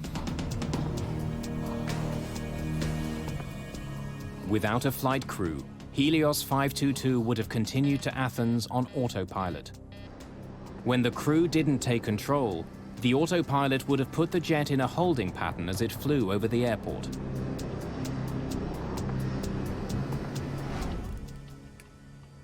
Exactly the same thing will happen on the reconstruction flight if cabin pressure isn't restored. Soulakis asks the co-pilot to reset the P5 panel to auto before the jet continues to climb to its cruising altitude of just over 10,000 meters. Then, as it approaches Athens, Soulakis also has an F-16 shadow the jet, performing the recreation. He wants to confirm that it was Andreas Prodromou at the controls of Flight 522 when it went down. We dressed one of our guys with the uniform of the steward. And he came in, he sat on the captain's chair, and the F-16 was looking at him. He was confirming that it was exactly what he saw on the accident plane. The reconstruction also answers another question about the tragic fate of Helios Flight 522. The cockpit voice recorder picked up several strange noises. They're heard just before Prodromou enters the cockpit. Soulakis confirms that these sounds were made by Prodromou using the electronic keypad to unlock the cockpit door. We confirmed all those items and during the enactment flight, and it was very, very useful.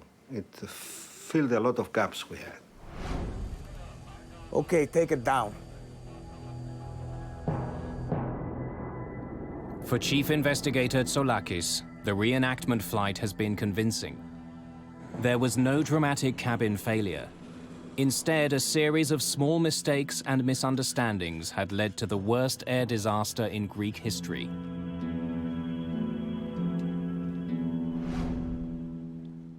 "15 months after the crash, Greek authorities released the official report on Helios Airways Flight 522. But mysteries remain. What was happening in the cabin while the doomed airplane flew towards Athens? And why was Andreas Prodromou the only one conscious at the very end?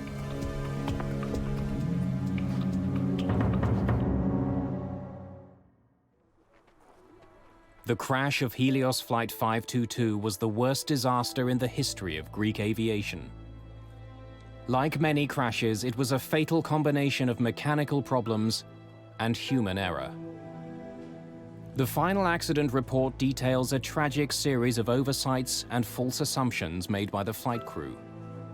Problems that could have been easily prevented turned deadly for all 121 people on board. Where are my equipment cooling circuit breakers?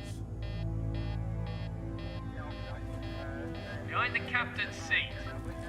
Can you see them?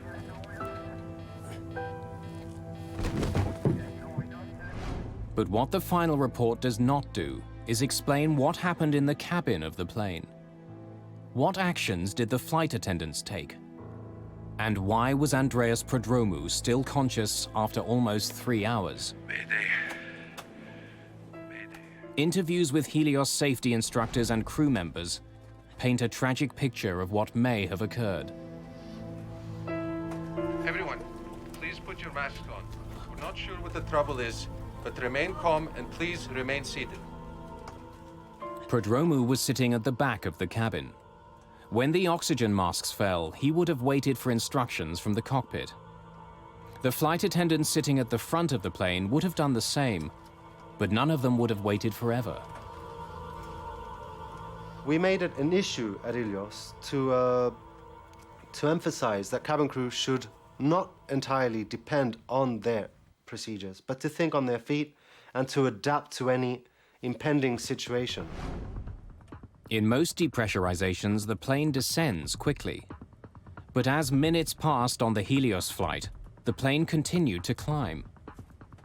Unsure of what was going on, Prodromou would have tried to contact the flight crew. Captain Merton. But he gets no response. Can you give us an update, please? Captain Merton. With no word from the cockpit, he would have soon realized that this was not a typical depressurization. When there was no call out from the cockpit and the aircraft didn't start an emergency descent, there was absolutely no protocol. They would be winging it. By now, Prodromou must have felt that something was terribly wrong.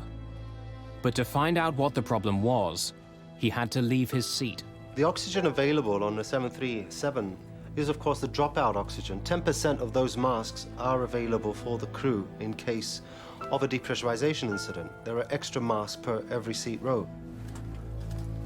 Taking advantage of the extra passenger masks, he could have made his way to the front of the plane, a process cabin crew called monkey swinging.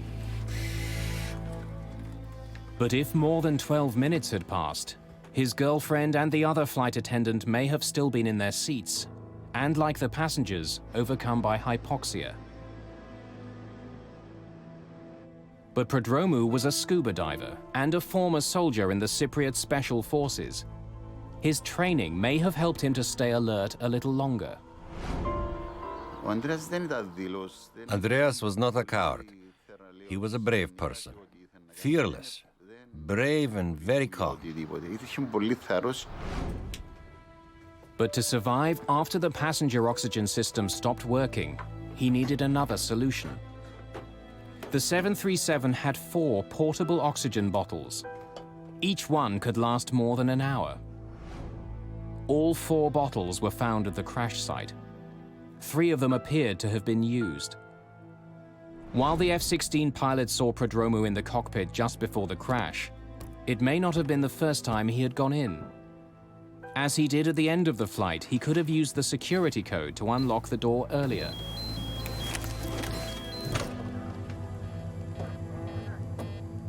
The procedure would be to enter the flight deck via the cockpit door. Initially to bang on the door, and then, if no response is forthcoming, to enter the code and enter the flight deck. During the accident investigation, DNA was discovered on an oxygen mask in the cockpit that matched the co-pilot's. It's possible Prodromou used it to try and revive him. You can still revitalize somebody for quite an extended period of time if you get to them before major brain damage is set in. And that's somewhat a variable situation depending on the person, depending on how long they're exposed to a high altitude. But if he was in the cockpit earlier, why did he leave? No one will ever know. Probably was a little bit disoriented, a little bit confused. He's reacting a lot slower than he normally would. What was his state of mind? What was his physical condition? We think that he knew what was really the problem, but is that the real situation? It's a real question. After 3 hours in the air, everyone who didn't have bottled oxygen would have been unconscious. As it approached Athens, Flight 522 was now a ghost plane.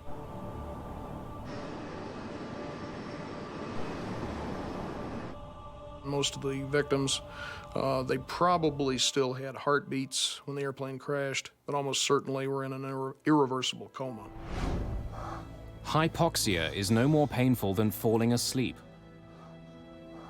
But for Andreas Prodromou, the flight must have been a nightmare.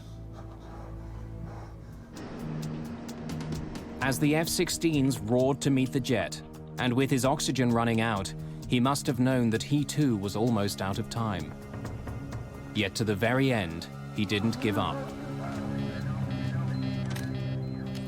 Prodromou made one last attempt to save the plane. When he returns to the cockpit, the young flight attendant who dreamed of becoming a pilot calls for help. But no one can hear him, probably because the radio was still tuned to Larnaca, the airport on Cyprus where the flight had taken off.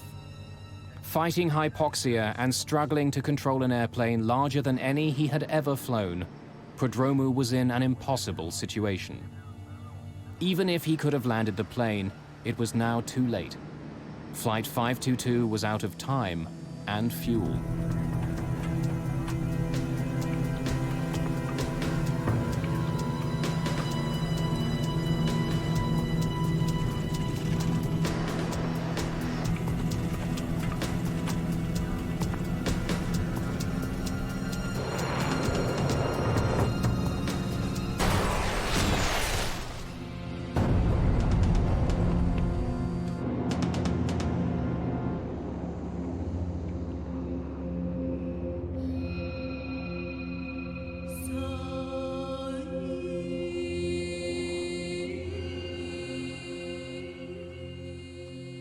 There are pictures of Andreas in Cyprus, in the cemetery where he and his girlfriend Charis are buried side by side.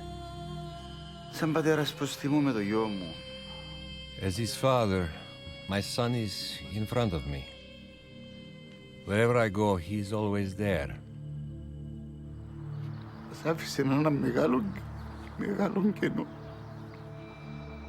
He left a very big gap. We will never get over it. There are pictures in Greece, too. On the hill north of Athens where Helios Flight 522 crashed, there are faded photographs of many of those who died. Bleached by the brilliant Mediterranean sun, they gaze over the rugged, ancient terrain, silent witnesses to one of the world's most bizarre and tragic airline disasters.